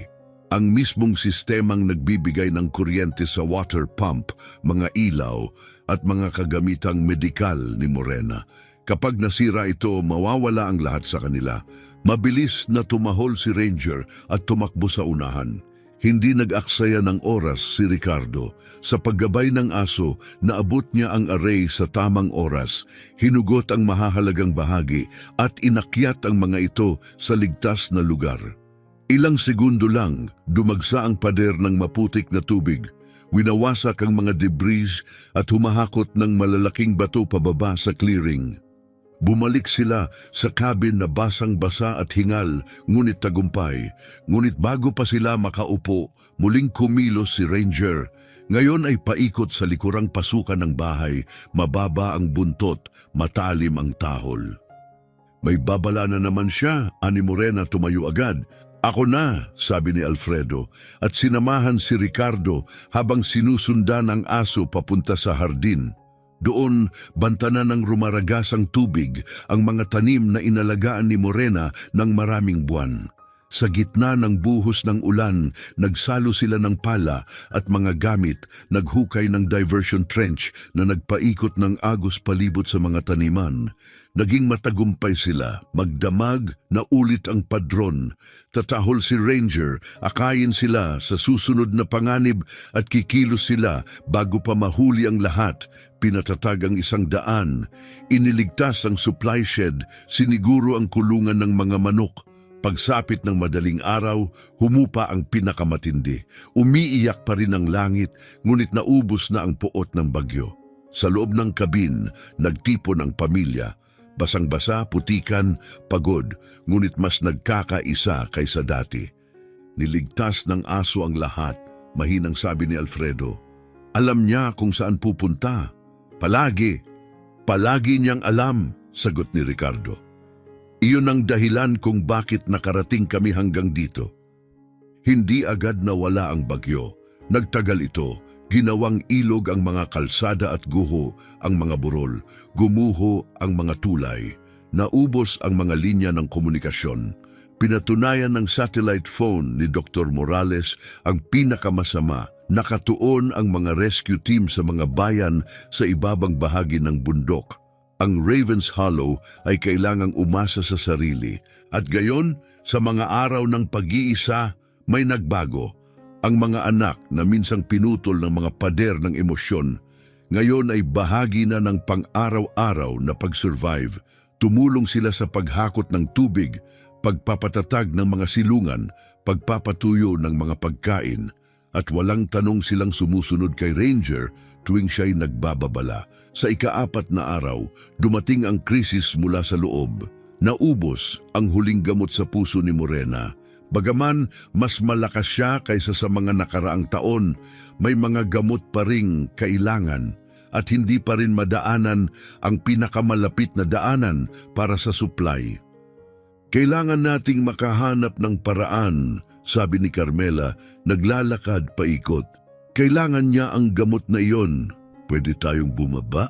Alok ni Antonio, ngunit umiling si Dr. Morales. Hindi sa ganitong kondisyon, hindi kayo makakarating. Doon napansin ni Alfredo ang kakaiba. Inilabas ni Ranger mula sa nightstand ni Morena ang kanyang walang lamang bote ng gamot. Inilapag niya ito sa tabi ng garapon ng tubig bukal na nakolekta nila bago ang bagyo. Parang may ipinapahiwatig siya, dahan-dahang sabi ni Alfredo. Sinuri ito ni Dr. Morales. Nakita na natin ang mga pagpapabuti sa cardiovascular mula sa mga bukal. May ilang bisitang tumigil sa gamot matapos ang tuloy-tuloy na paggamot. Hindi mo ba sinasabing papalitan natin ng tubig bukal ang mga reseta? Singhal ni Antonio. Hindi ito basta tubig, sagot ni Ricardo, at wala namang pinipilit. Ipinapakita lang ni Ranger. Parang tugon, marahang itinulak muli ni Ranger ang bote palapit kay Morena, saka idinikit ang ilong sa garapon ng spring water. Tinitigan siya ni Morena, pagkatapos tumingin sa pamilya. Hindi pa niya ako pinamali. Nagtitiwala ako sa kanya. Sa kabila ng pagtutol, nagsimula siyang uminom ng maliliit na bahagi ng tubig mula sa respiratory spring at gumamit ng mga tapal mula sa joint spring. Maingat siyang minonitor ni Dr. Morales, kinuha ang vital signs, sinubaybayan ang bawat pagbabago. Sa ikinagulat ng pamilya at malinaw na pagdududa ni Antonio, hindi lamang nanatiling matatag si Morena, kundi lalo pang gumanda ang kalagayan. Mas mababa ang blood pressure niya kaysa sa akin, sabi ni Dr. Morales sa ika-6 na araw. At ang pulso niya malakas, pantay. Kung anuman ang laman ng mga bukal, gumagana ito. Habang nagtagal ang ulan at umusad ang oras, lumitaw ang mga bagong ritmo. Pinamunuan ni Ricardo ang mga pang-araw-araw na pagkukumpuni, maingat na nag-aatas ng mga gawain. Dokumentado ni Carmela ang pinsala, gumagawa ng plano at nagsimulang magmapa ng mga bagong daan. Si Alfredo ay naging kanang kamay ni Ricardo, maabilidad, matatag at sabik matuto. Si Antonio, bagaman mabagal mag-adjust, ay nagsimulang tumulong sa mga maliit ngunit tapat na paraan. Nagbago pa si Teresita. Sa simula'y lumalaban, ngunit matapos ang ilang oras kasama si Morena, nag-iingat ng mga taniman na tututo tungkol sa mga halamang gamot, may lumambot sa kanya.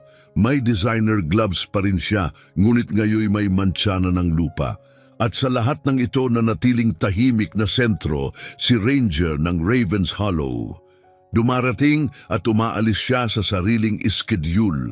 Madalas nawawala ng ilang oras, ngunit palagi siyang bumabalik, dala ang impormasyon, gabay o minsan isang nawawalang hiker na direkta niyang dinala sa kanilang pintuan sa gitna ng ulan. Pinagmamasdan ni Ricardo ang aso isang hapon habang muling bumukas ang araw mula sa kulay abong ulap. Hindi lang siya gabay natin, wika niya kay Morena. Siya ang espiritu ng lugar na ito. Tumango si Morena. Kumikislap ang mga mata sa pasasalamat at tahimik na pagkamangha. At ngayon, marahil nakikita na rin nila iyon. Dapat nagtatrabaho ang aso ninyo sa FEMA, biro ng naligtas na hiker. Sabay init ng kamay sa kalan. Pagsapit ng 3 linggo ng pagkakakulong, naghatid ng pag-asa ang mga balita sa radyo. Malapit nang muling mabuksan ang mga kalsada. Ngunit sa maraming paraan, nagbago na muli ang Ravens Hollow. Malaki ang pinsala ng bagyo, ngunit sa pamamagitan ng pawis, pagkakaisa at determinasyon, naisaayos ang lahat. Madalas, mas mahusay pa kaysa dati. Muling itinayo nina Alfredo at Ricardo ang mga landas patungo sa bukal na may mas maayos na drainage at matatag na hakbang. Si Carmela, sa ikinagulat ng lahat, pati siya mismo, ay nakatuklas ng talento sa paggawa ng bato. Lumilikha ng mga eleganteng retaining wall na nagpapatatag sa gilid ng bundok. Ngunit ang pinakamahalagang muling pagtatayo ay hindi pisikal. Ito'y emosyonal. Ang mahahabang araw ng sama-samang pagtatrabaho, ang kahinaan dala ng kawalan ng katiyakan, ang pag-asa sa isa't isa. Dahan-dahan nitong gumuho ang mga pader na itinayo ng mga taon. Si Alfredo, habang katabi si Ricardo, muling nakipag-ugnay sa amang minsang tumulong sa kanya magtayo ng treehouse. Si Carmela na nag-aalaga ng mga halamang gamot at natututo ng mga lunas mula kay Morena ay biglang parang batang muli nakaluhod sa lupa sa tabi ng ina, natututo ng mga pangalan ng mga dahon at ugat. Tanging si Antonio ang nanatiling malayo, palaging nakatingin sa mga posibilidad kaysa sa mga tao. Ngunit mas tahimik na siya ngayon, hindi na sigurado sa kanyang mga hatol. At si Teresita na dumating na puno ng pagmamataas ang siyang pinaka-nagbago. Ang mga bukal na ito, sabi niya kay Morena, isang hapon habang inaayos ang mga halaman sa hardin, mas nakapagpaganda ng balat ko kaysa sa mga produktong ginagastusan ko ng libo. Iyan ang sinasabi namin sa inyo, mahinang tugon ni Morena. Hindi ito oportunidad sa negosyo. Isa itong regalo at kasabay ng regalo may responsibilidad. Dumating ang sandali ng pagtutuos. Nang dumating ang unang rescue team, halos 4 na linggo matapos magsimula ang bagyo, inasahan nilang makakita ng desperadong mga nakaligtas, malnourished, may sakit, kailangang i-evacuate. Sa halip na tagpuan nila ang isang komunidad, mainit ang cabin, maayos ang imbakan ng pagkain. Gumagana ng mahusay ang water system na ginawa ni Ricardo na maging ang engineer ng grupo ay humiling ng kopya ng plano. Ang hardin ni Morena sa kabila ng bagyo ay nagbibigay pa rin ng sariwang gulay at lahat, lalo na si Morena, ay mas malusog kaysa sa inaasahan. "Ma'am," sabi ng paramedic matapos suriin siya, "mas mataas ang oxygen saturation mo kaysa sa karamihan ng taong kalahati ang edad." At itong aso, dagdag ng isa pa, habang pinapanood si Ranger na maingat na binabantayan ng grupo, kamangha-mangha ang kondisyon. "Ano ang sikreto ninyo?" "Malinis na hangin, masustansyang pagkain," ngumiti si Morena, "at ang pinakamahusay na early warning system na makikita ninyo." Bahagyang kumaway ang buntot ni Ranger sa papuri, ngunit nanatiling nakatitig kay Morena, laging handa. Nang oras na ng kanilang pag-alis, nag-iwan ang grupo ng mga supply, ngunit hindi iginiit ang paglikas. "Hindi pa kami nakakita ng ganito," wika ng lead medic kay Ricardo. "Hindi lang kayo nabuhay, umunlad pa kayo. At ang aso ninyo, alam niya mismo kung anong landas ang dapat tahakin. Para bang siya mismo ang nagmapa." Tahimik na tumango si Ricardo. Ang Raven's Hollow ay inaalagaan ng sarili. Si Ranger ay bahagi niyon.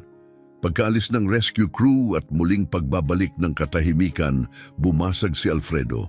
"Ano na ngayon?" tanong niya. "Hindi tayo basta makakabalik na parang walang nangyari. Ito, binago nito ang lahat." Si Antonio, na naging tahimik sa buong pagbisita, sa wakas ay nagsalita. "Iniisip ko," maingat niyang wika, "hindi tungkol sa kita o turismo. Tungkol sa kung ano talaga ito. Hindi ito resort. Isa itong sanctuary." Uminit ang mga mata ni Morena. Iyan mismo ang ibig sabihin nito. "Protektado na ito ng foundation," dagdag ni Carmela. "Walang sino man ang makakabili, walang makakabenta ng mga bukal." "Hindi namin ito itinayo para kumita," sabi ni Ricardo. "Itinayo namin ito dahil binigyan kami ng isang bagay na sagrado, isang bagay na bihira, at ang mga bihirang bagay ay hindi pagmamay-ari, inaalagaan sila." Si Ranger na nakahiga sa paanan ni Morena, biglang tumayo at lumapit kay Antonio. Sandaling nanigas ang hangin sa pagitan nila. Pagkatapos, dahan-dahan, itinaas ni Ranger ang isang paa at inilapag iyon sa tuhod ni Antonio. Ano? Ang ginagawa niya? Tanong ni Antonio, nanginginig ang tinig. Ngumiti si Dr. Morales mula sa kanyang upuan sa tabi ng apoy. Sa tingin ko, kinikilala niya ang pagbabago sa puso mo. Hindi lang sintomas ang nababasa ni Ranger, nababasang din niya ang hangarin. Tumingin si Antonio pababa sa aso, sa mga matang mas malalim kaysa sinumang tao. Noong ibinigay namin ang mga susi, mahina niyang wika, hindi ko inakalang makikita pa namin kayo. Bahagi ng isip ko ang nagsabing na ang taglamig ay hindi niya natapos. Akala mo mamamatay kami, sabi ni Ricardo, walang galit sa tinig. Mahinang tumango si Antonio, puno ng hiya. Pinaniwala namin ang sarili na iyon ang pinakamabuti. Mas ligtas, may pasilidad, may gamutan, may istruktura. Ngunit alam namin kung ano ang lugar na ito. Basag, malamig, walang laman. At gayon, sagot ni Morena, narito kami. Buhay, malakas, at tumutulong sa iba. Tumingin si Alfredo sa paligid sa mga mukhang hindi na estranghero at itinanong ang tanong na tunay na mahalaga. Kaya ano na, babalik ba tayong lahat? Magkukunwaring walang nangyari? O may nagbago na sa loob natin? Magpakailanman? Kinabukasan, wala na ang bagyo. Malinis at kumikislap ang mga bundok sa ilalim ng langit na kulay pangako. Lumabas si Ricardo sa porch sa pagsikat ng araw. Nandoon na si Ranger, nakatingin sa abot tanaw, taas ang tainga. Tumayo si Ricardo sa tabi niya. Ang katahimikan sa pagitan nila ay hindi kawalan, puno ito. Ang Ravens Hollow ay hindi na lamang isang lugar, isa na itong simula.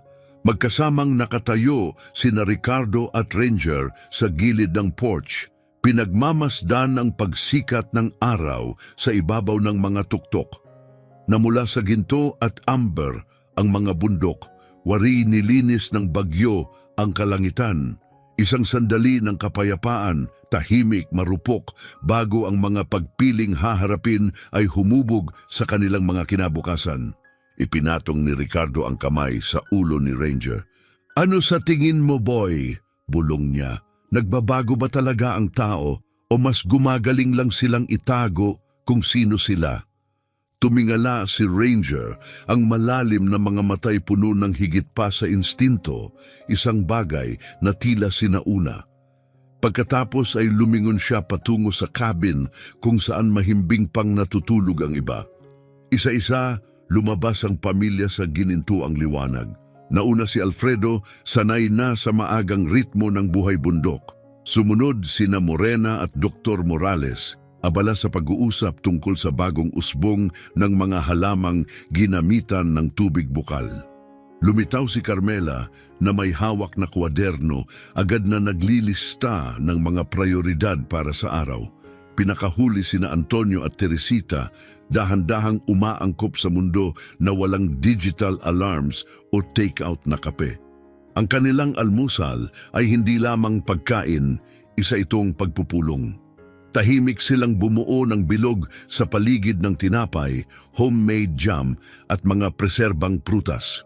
Walang nag-utos, ngunit alam ng lahat na darating ang pag-uusap. Sa wakas, ibinaba ni Antonio ang kanyang tasa at nagsalita sa tinig na minsang nagbigay sa kanya ng tagumpay bilang isang executive.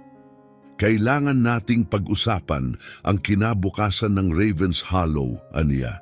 Hindi bilang negosyo, bilang pamana ng pamilya, pinagmasdan siya ni Ricardo. Ngayon, wala na ang makintab na businessman.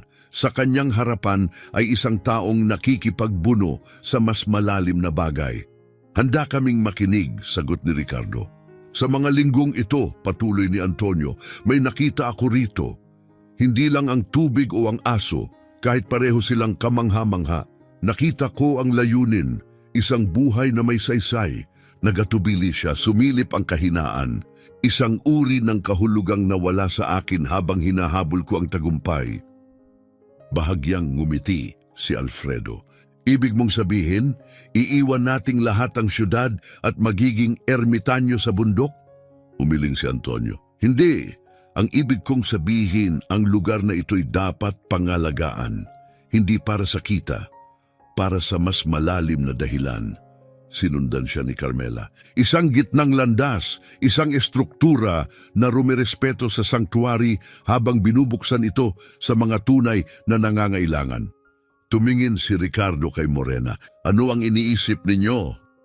Itinuro ni Antonio ang lupain.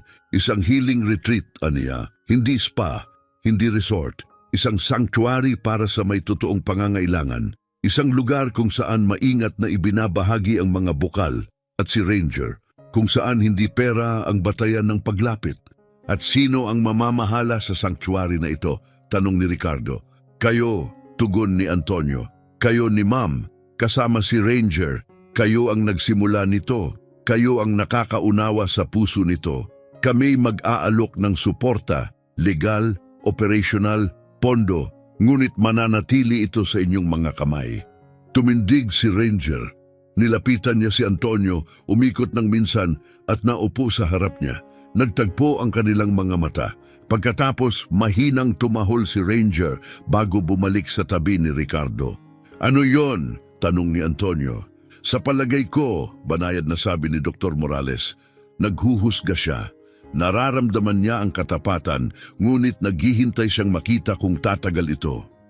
Makatarungan, sabi ni Antonio, hindi ko pa nakukuha ang tiwala niya. Si Teresita na tahimik lamang ay sa wakas nagsalita. May isa pa, sabi niya tiningnan ng asawa. Idinukumento ko ang lahat sa simula para sa marketing. Pero ngayon, iba na ang nakikita ko. Huminto siya sandali. Hindi ito bagay na ibebenta. Ito'y bagay na dapat ingatan. Ano kung gumawa tayo ng isang archive, isang preservation project? Hindi para sa publicity, kundi para sa hinaharap. Ang mga bukal, ang mga paraan ni Ranger, ang kaalaman ni Morena. Tinitigan siya ni Ricardo na may bagong respeto. Ang dating sosyalitang mapag-ambisyon ay naglaho. Sa kanyang harap ay isang taong tunay na nahipo. Mahalaga ang dokumentasyon, wika niya. May alam si Ranger na hindi pa natin alam. Dapat isinusulat natin ito. Tumango si Dr. Morales. Para rin sa agham, nilalampasan ng mga bukal na ito ang lohika ng medisina. Kung maayos nating maitatala, maaari nitong baguhin ang ating pagkaunawa sa paggaling. Lumalim ang usapan mula pag-asa tungo sa mga konkretong plano. Isinulat ni Carmela ang legal na bisyon, mahigpit, protektibo, malinaw.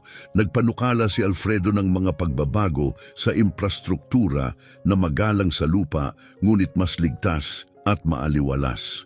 Maging si Antonio'y nagsimulang maglatag ng mga plano para sa pangmatagalang pangangalaga. Hindi para sa kita, kundi para sa pangangalaga. Naglakad si Ranger sa pagitan nila, tahimik at alerto, wari sinusukat ang bawat salita at bawat puso. Pagsapit ng tanghali, nabuo ang isang bisyon. Magiging healing sanctuary ang Ravens Hollow. Ang mga bisita ay tatanggapin sa pamamagitan ng referral, hindi ng advertisement. Maninirahan sila sa maliliit at sustainabling cabin. Ang mga bukal ay mararanasan ng may paggabay, hindi bilang libangan kundi bilang panunumbalik. Mananatiling non-profit ang organisasyon. Bawat dolyar na sobra sa pangangailangan ay ilalaan sa preservation at pananaliksik. Sa wakas, tumango si Ricardo, kung mananatiling dalisay ang layunin, maaari itong gumana. At kung si Ranger ang pumipili ng mga bisita, dagdag ni Morena, mas mahusay ang paghuhusga niya kaysa sa atin. Dumating ang unang pagsubok, kinahapunan din. Isang pamilyar na truck ang umakyat sa bagong linis na kalsada. Bumaba si Rogelio Aquino na may malapad ng ngiti, kumikilos na parang mas bata ng ilang dekada. Nagdala ako ng mga suplay, sigaw niya, at ilang tao na matagal nang namimiss ang kanilang treatments. Sumunod ang 3 sasakyan, puno ng mga tagabayan na nakabisita na noon. Mabilis na sinalubong sila ni Ranger, umiikot sa bawat isa, nagsusuri, naggagabay. Dinala niya ang isang matandang babae sa joint spring. Pagkatapos ay bumalik para kunin ang breathing pillow para sa isa pa. Para sa isang lalaking may panginginig, kinuha niya ang isang inukit na tabo mula sa estante ni Morena, pinuno ng tubig bukal. Tahimik na pinanood ni Carmela, para siyang doktor, bulong niya. Walang lisensya, tanging perpektong kutob. Mas mahusay pa kaysa sa karamihan ng doktor na nakita ko, tawa ni Rogelio. Alam niya ang kailangan ko bago ko pa sabihin. Hindi na sumakit ang balakang ko mula noon. Dumarami ang dumadalaw habang kumakalat ang balita. At sa bawat pagkakataon, sinalubong sila ni Ranger ng may parehong katahimikan at konsentrasyon. Pinipili ang bukal, ang kasangkapan, ang lunas. Isang manggagamot, isang tagapagbantay, isang gabay. Nakatayo si Antonio sa tabi ni Ricardo, pinagmamasdan ang tuloy-tuloy na daloy ng pasasalamat, ng tiwala, ng tahimik na pagbabago. Hindi lang kayo nagtayo ng lugar, mahina niyang sabi. Nagtayo kayo ng komunidad. Ipinatong ni Ricardo ang kamay sa balikat ng anak. Hindi lang kami anak, tayo. Ang bundok ang pumili sa atin, mahinang sabi ni Ricardo. Hindi tayo ang pumili rito, tagapag-alaga lang tayo. 17 bisita, tala ni Dr. Morales, tumingin sa kanyang logbook. Bawat isa'y dinala ni Ranger sa tiyak na bukal. Lahat nagulat ng kapansin-pansing ginhawa. Statistically, kamangha-mangha ito. Habang lumulubog ang takip-silim sa kabin, muling nagtipon ang pamilya sa mesa. Ngunit may nagbago. Ang mga kaganapan ng araw ay nagpalalim ng kanilang pagkaunawa. Hindi lang sa mga bukal, kundi sa kahulugan ng Ravens Hollow para sa mga tao bukod sa kanila. Sa tingin ko mali ang tanong natin, basag ni Alfredo sa katahimikan, mapagnilay. Palagi nating iniisip kung anong mangyayari sa Ravens Hollow. Pero marahil ang tunay na tanong ay, ano ang mangyayari sa atin? Saan tayo nababagay sa nilikha ni na mom at dad dito? Tumango si Antonio. Tama ka, hindi kailangan ng lugar na ito ang basbas natin. Hindi man tayo kailangan. Pinagagaling na nito ang mga tao bago pa tayo dumating at magpapatuloy ito kahit wala na tayo. Humarap siya kina Ricardo at Morena. Ang tunay na tanong ay, karapat-dapat pa tayong maging bahagi nito? Umupo ng sandali si Ricardo, iniisip ang mga salita. Marahil si Ranger ang makakatulong sagutin iyan. Parang sinadya tumayo si Ranger. Dahan-dahan siyang naglakad paikot sa mesa. Isang miyembro ng pamilya bawat isa. Hindi ito gaya ng karaniwang bati niya. Ito'y sinadya, mabagal, maingat. Isang buong pagsusuri. Nang makarating siya kay Antonio, dun siya tumigil ng pinakamatagal. Nagtagpo ang mga mata ng tao at aso. Pagkatapos, bigla niyang ipinatong ang ulo sa dibdib ni Antonio. Hindi bilang lambing, kundi tila nakikinig. Nanatili siya ron ng ilang sandali bago umatras, tumahol ng marahan at bumalik sa tabi ni Ricardo. Ano yon? Tanong ni Antonio, halatang nanginginig. Ibinaba ni Dr. Morales ang kanyang panulat at nagsalita ng maingat. Naniniwala akong sinusuri niya ang puso mo, hindi bilang metapora, literal. Ang puso ko? Nagulat si Antonio. Bakit naman? Natigilan siya sa gitna ng pangungusap. Antonio! Tanong ni Carmela, nag-aalala. Nag-alinlangan si Antonio bago sa wakas ay naglahad. May mga test ako, pananakit ng dibdib, hindi regular na tibok. Wala pang kumpirmado, pero sapat para isipin ang mga bagay na dati hindi ko iniisip. Ang mortality, pagtatapos ni Dr. Morales para sa kanya. Alam na pala ito ni Ranger. Ramdam niya ang mga bagay na ito, paliwanag niya. Iyon ang dahilan kung bakit napaka-epektibo niya. Hindi lang siya gumagabay, nag-diagnose siya. Inabot ni Morena ang kamay ng anak. Bakit hindi mo sinabi sa amin? Maniniwala ba kayo? Mahina niyang tugon. Naniniwala kami kay Ranger, payak na sabi ni Ricardo. Tumingin si Antonio sa aso. Kaya pala nung unang araw, dinala niya ako sa bukal na iyon. Ginagamot niya ang puso mo, kumpirmasyon ni Dr. Morales. Ang parehong bukal na dinadala ang nanay mo, parehong mineral composition, hindi ito tsamba. Nagiba ang hangin sa mesa, naging mas tahimik, mas totoo. Ipinaliwanag ng lihim ni Antonio ang marami, ang kanyang paghahangad ng kontrol, ang kanyang apurahan, maging ang kanyang pagtutol noong una sa mas malalim na layunin ng lugar na ito. Matapos ang pagsusuri, bumalik si Ranger kay Antonio. Ngayon, marahan niyang itinulak ang kamay ng lalaki at naghintay. Sa tingin ko gusto niyang bumalik ka, sabi ni Ricardo, sa bukal. Ngayon din, si Teresita na nakitang bumigay ang maskara ng kanyang asawa sa wakas ay ibinabari ng kanya. Please, mahinang pakiusap niya, sumama ka sa kanya. Anuman ang nararamdaman niya, pagkatiwalaan mo siya, sa ilalim ng gintong liwanag ng parol, muling sinundan ni Antonio si Ranger. Mabagal nilang inakyat ang landas, sinusundan ng pamilya mula sa ligtas na distansya. Dinala siya ni Ranger sa pinakamalaking bukal, ang isinulat minsan ni Emmanuel sa kanyang journal, ang nagpapagaan sa baga at sa puso. Sa gilid ng tubig, itinuro ni Ranger ang isang lugar kung saan ang agos ng mineral ay dumadaloy ng banayad sa balikat at dibdib. Maingat na sinuri ni Dr. Morales ang kanyang vital signs habang dahan-dahang lumubog si Antonio sa bukal. Lumipas ang ilang minuto. Nararamdaman ko, mahinang bulong ni Antonio, ang tibok ng puso ko, kumakalma, mas malakas, pantay. Tumango si Dr. Morales, umaayos ang rhythm mo. Anuman ang mineral na nasa tubig na ito, may direktang epekto na susukat. Tumingala si Antonio sa kanyang mga magulang. Inakala kong pumunta ako rito para tulungan kayo, Anya. Ngunit sa halip, kayo ang nagligtas sa akin.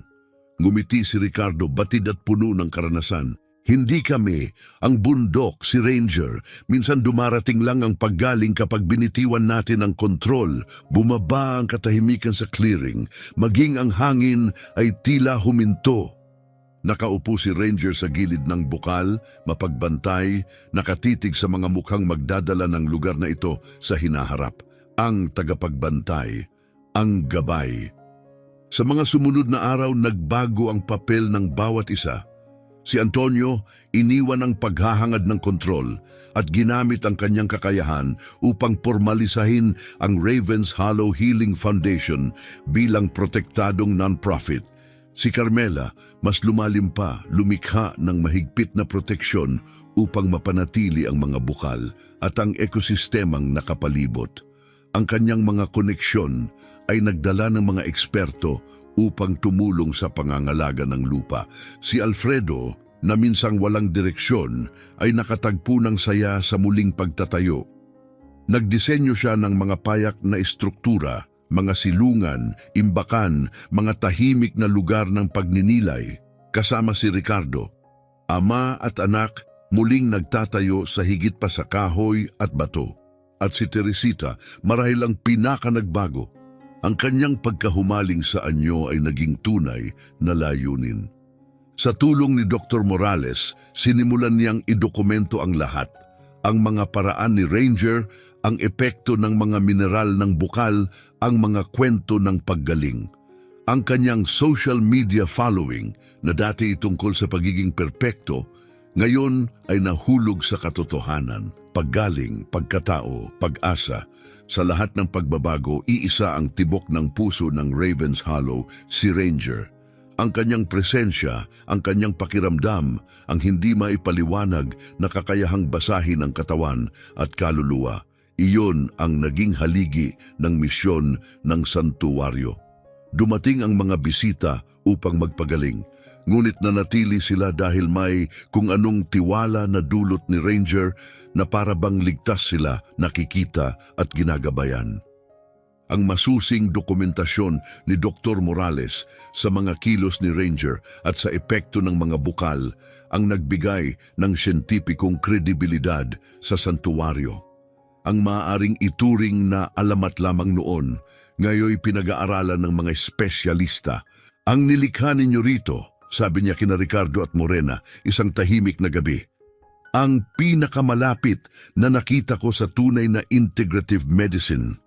Ang mga bukal ang nagbibigay ng mineral, si Ranger ang naggagabay, ang komunidad ang nag-aalaga. Ito ang dapat na mukha ng modernong pangangalagang pangkalusugan, ngunit bihirang mangyari. Dumating ang unang formal na grupo ng mga bisita, hindi mga mayayamang patron, kundi matatandang may malalang kondisyon, ipinadala ng mga doktor na sawang-sawa nang makitang nabibigo ang kanilang mga pasyente sa karaniwang gamutan. Pinili ng santuwaryo ang mga tao batay sa pangangailangan, hindi kayamanan. Ang ilan ay nagbayad ng buo, ang iba ayon sa kaya nila. Walang sino man ang tinanggihan. At sa gitna ng lahat ay si Ranger, matatag, matalas, formal, nang tinaguri ang therapy director na may mga human handlers bilang kanyang legal na kinatawan. Sa edad na 11, kumikilos pa rin siya na parang aso kalahati ng kanyang edad. Ang kanyang muzzle na minsang pumusyaw sa uban, muling dumilim. Ang kanyang lakad matatag. Ang kanyang mga mata maliwanag. Parang naglalakad na patalas-taas kung ano ang kayang gawin ng mga bukal, biro ni Alfredo. Isang medical na Benjamin Button, ngunit hindi iyon biro. Ang mga doktor na dati mga mapangduda, ngayon ay tahimik nang nagpapadala ng mga pasyente. Ang mga mananaliksik mula sa prestihiyosong institusyon ay humihingi ng mineral samples. Ang mga lokal na minsang nagalinlangan, ngayoy pinoprotektahan ng Ravens Hollow na parang banal na yaman. Nagbago rin ang pamilyang Castro. Si Antonio, na dating obsessed sa kontrol, ngayoy hati ang oras sa lungsod at sa bundok. Ang kanyang kondisyon sa puso na minsang nakakatakot ay naging matatag. Ang sabi ng mga doktor, anomalya. Ang sabi niya, regalo. Isang linggo, dinala niya ang kanyang mga anak na teenager. Unay nakabaon sa mga cellphone, walang pakialam. Ngunit alam ni Ranger ang higit pa. Makalipas ang ilang araw, nagtanong ang anak na babae, Lola, paano laging alam ni Ranger kung anong mali kahit hindi namin sinasabi? Ngumiti si Morena. Marunong siyang makinig. Hindi gamit ang tainga, kundi ang puso. Isang kakayahan na nakalimutan ng karamihan sa tao. Nag-isip ang dalaga, mas gusto kong matutong maging tulad ni Ranger kaysa magkaroon ng mas maraming followers sa Instagram. At sa ganong simpleng paraan, lumalim pa ang pamana. Si Alfredo ay tumira na sa kabin na siya mismo ang nagtayo. Iniwan niya ang kanyang dating trabaho, kapalit ang mga tabla at sariwang hangin ng bundok. Si Carmela ay ipinagpatuloy ang kanyang karera sa batas, ngunit ngayoy para sa mga adikain, proteksyon sa kalikasan, karapatan ng matatanda at pangangalaga sa mga santuaryo tulad ng Ravens Hollow. Si Teresita, na dating kilala sa luho, natagpuan ang kanyang layunin sa pagbabahagi ng mga kwento. Kasama si Dr. Morales, nagdokumento siya ng mga kaso ng paggaling, mga tao, hayop, pamilya, gumawa ng arkibong biswal ng pagbabago. Ang mag-asawang minsang iniwan, ngayoy nasa gitna ng isang komunidad, hindi itinayo sa tubo kundi sa layunin. Ang mga kamay ni Ricardo na minsang nag-ayos ng makinarya, ngayoy bumubuo ng mga daan, cabin at mga tahimik na bangko na nakatanaw sa bukal. Si Morena na minsang nakaangkla sa oxygen tank, ngayoy nag-aalaga ng mga tao at halaman. Tinuturuan niya ang mga bisita tungkol sa halamang gamot, nangunguna sa mga pagligo at nagsusulat sa isang bagong journal, pagpapatuloy ng gawain ni Emmanuel. Isang gabi, nakaupo sa beranda, tanaw ang langit na parang nasusunog sa apoy ng dapit-tapon. Nagsalita si Ricardo. Inakala natin tapos na ang ating kwento. Sumangayon si Morena, nakatingin sa mga parol na kumikislap sa landas. Ngunit binigyan tayo ng bundok ng panibagong simula. Isang layuning hindi na natin akalaing kaya pa natin. Si Ranger, nakahimlay sa tabi nila, ay nagtaas ng ulo, tumitig sa daan papasok. Maya-maya dumating ang truck ni Alfredo mula bayan, ngunit may kasama siyang bago.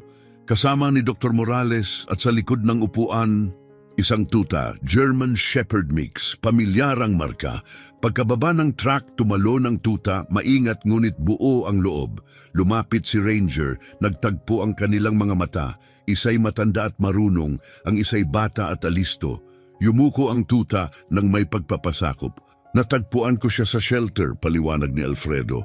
Naalala ko si Ranger, pinates ko siya. Dagdag ni Dr. Morales, lumabas sa DNA na may kaugnayan siya. Maaaring inapo ng isa sa mga anak ni Ranger noon.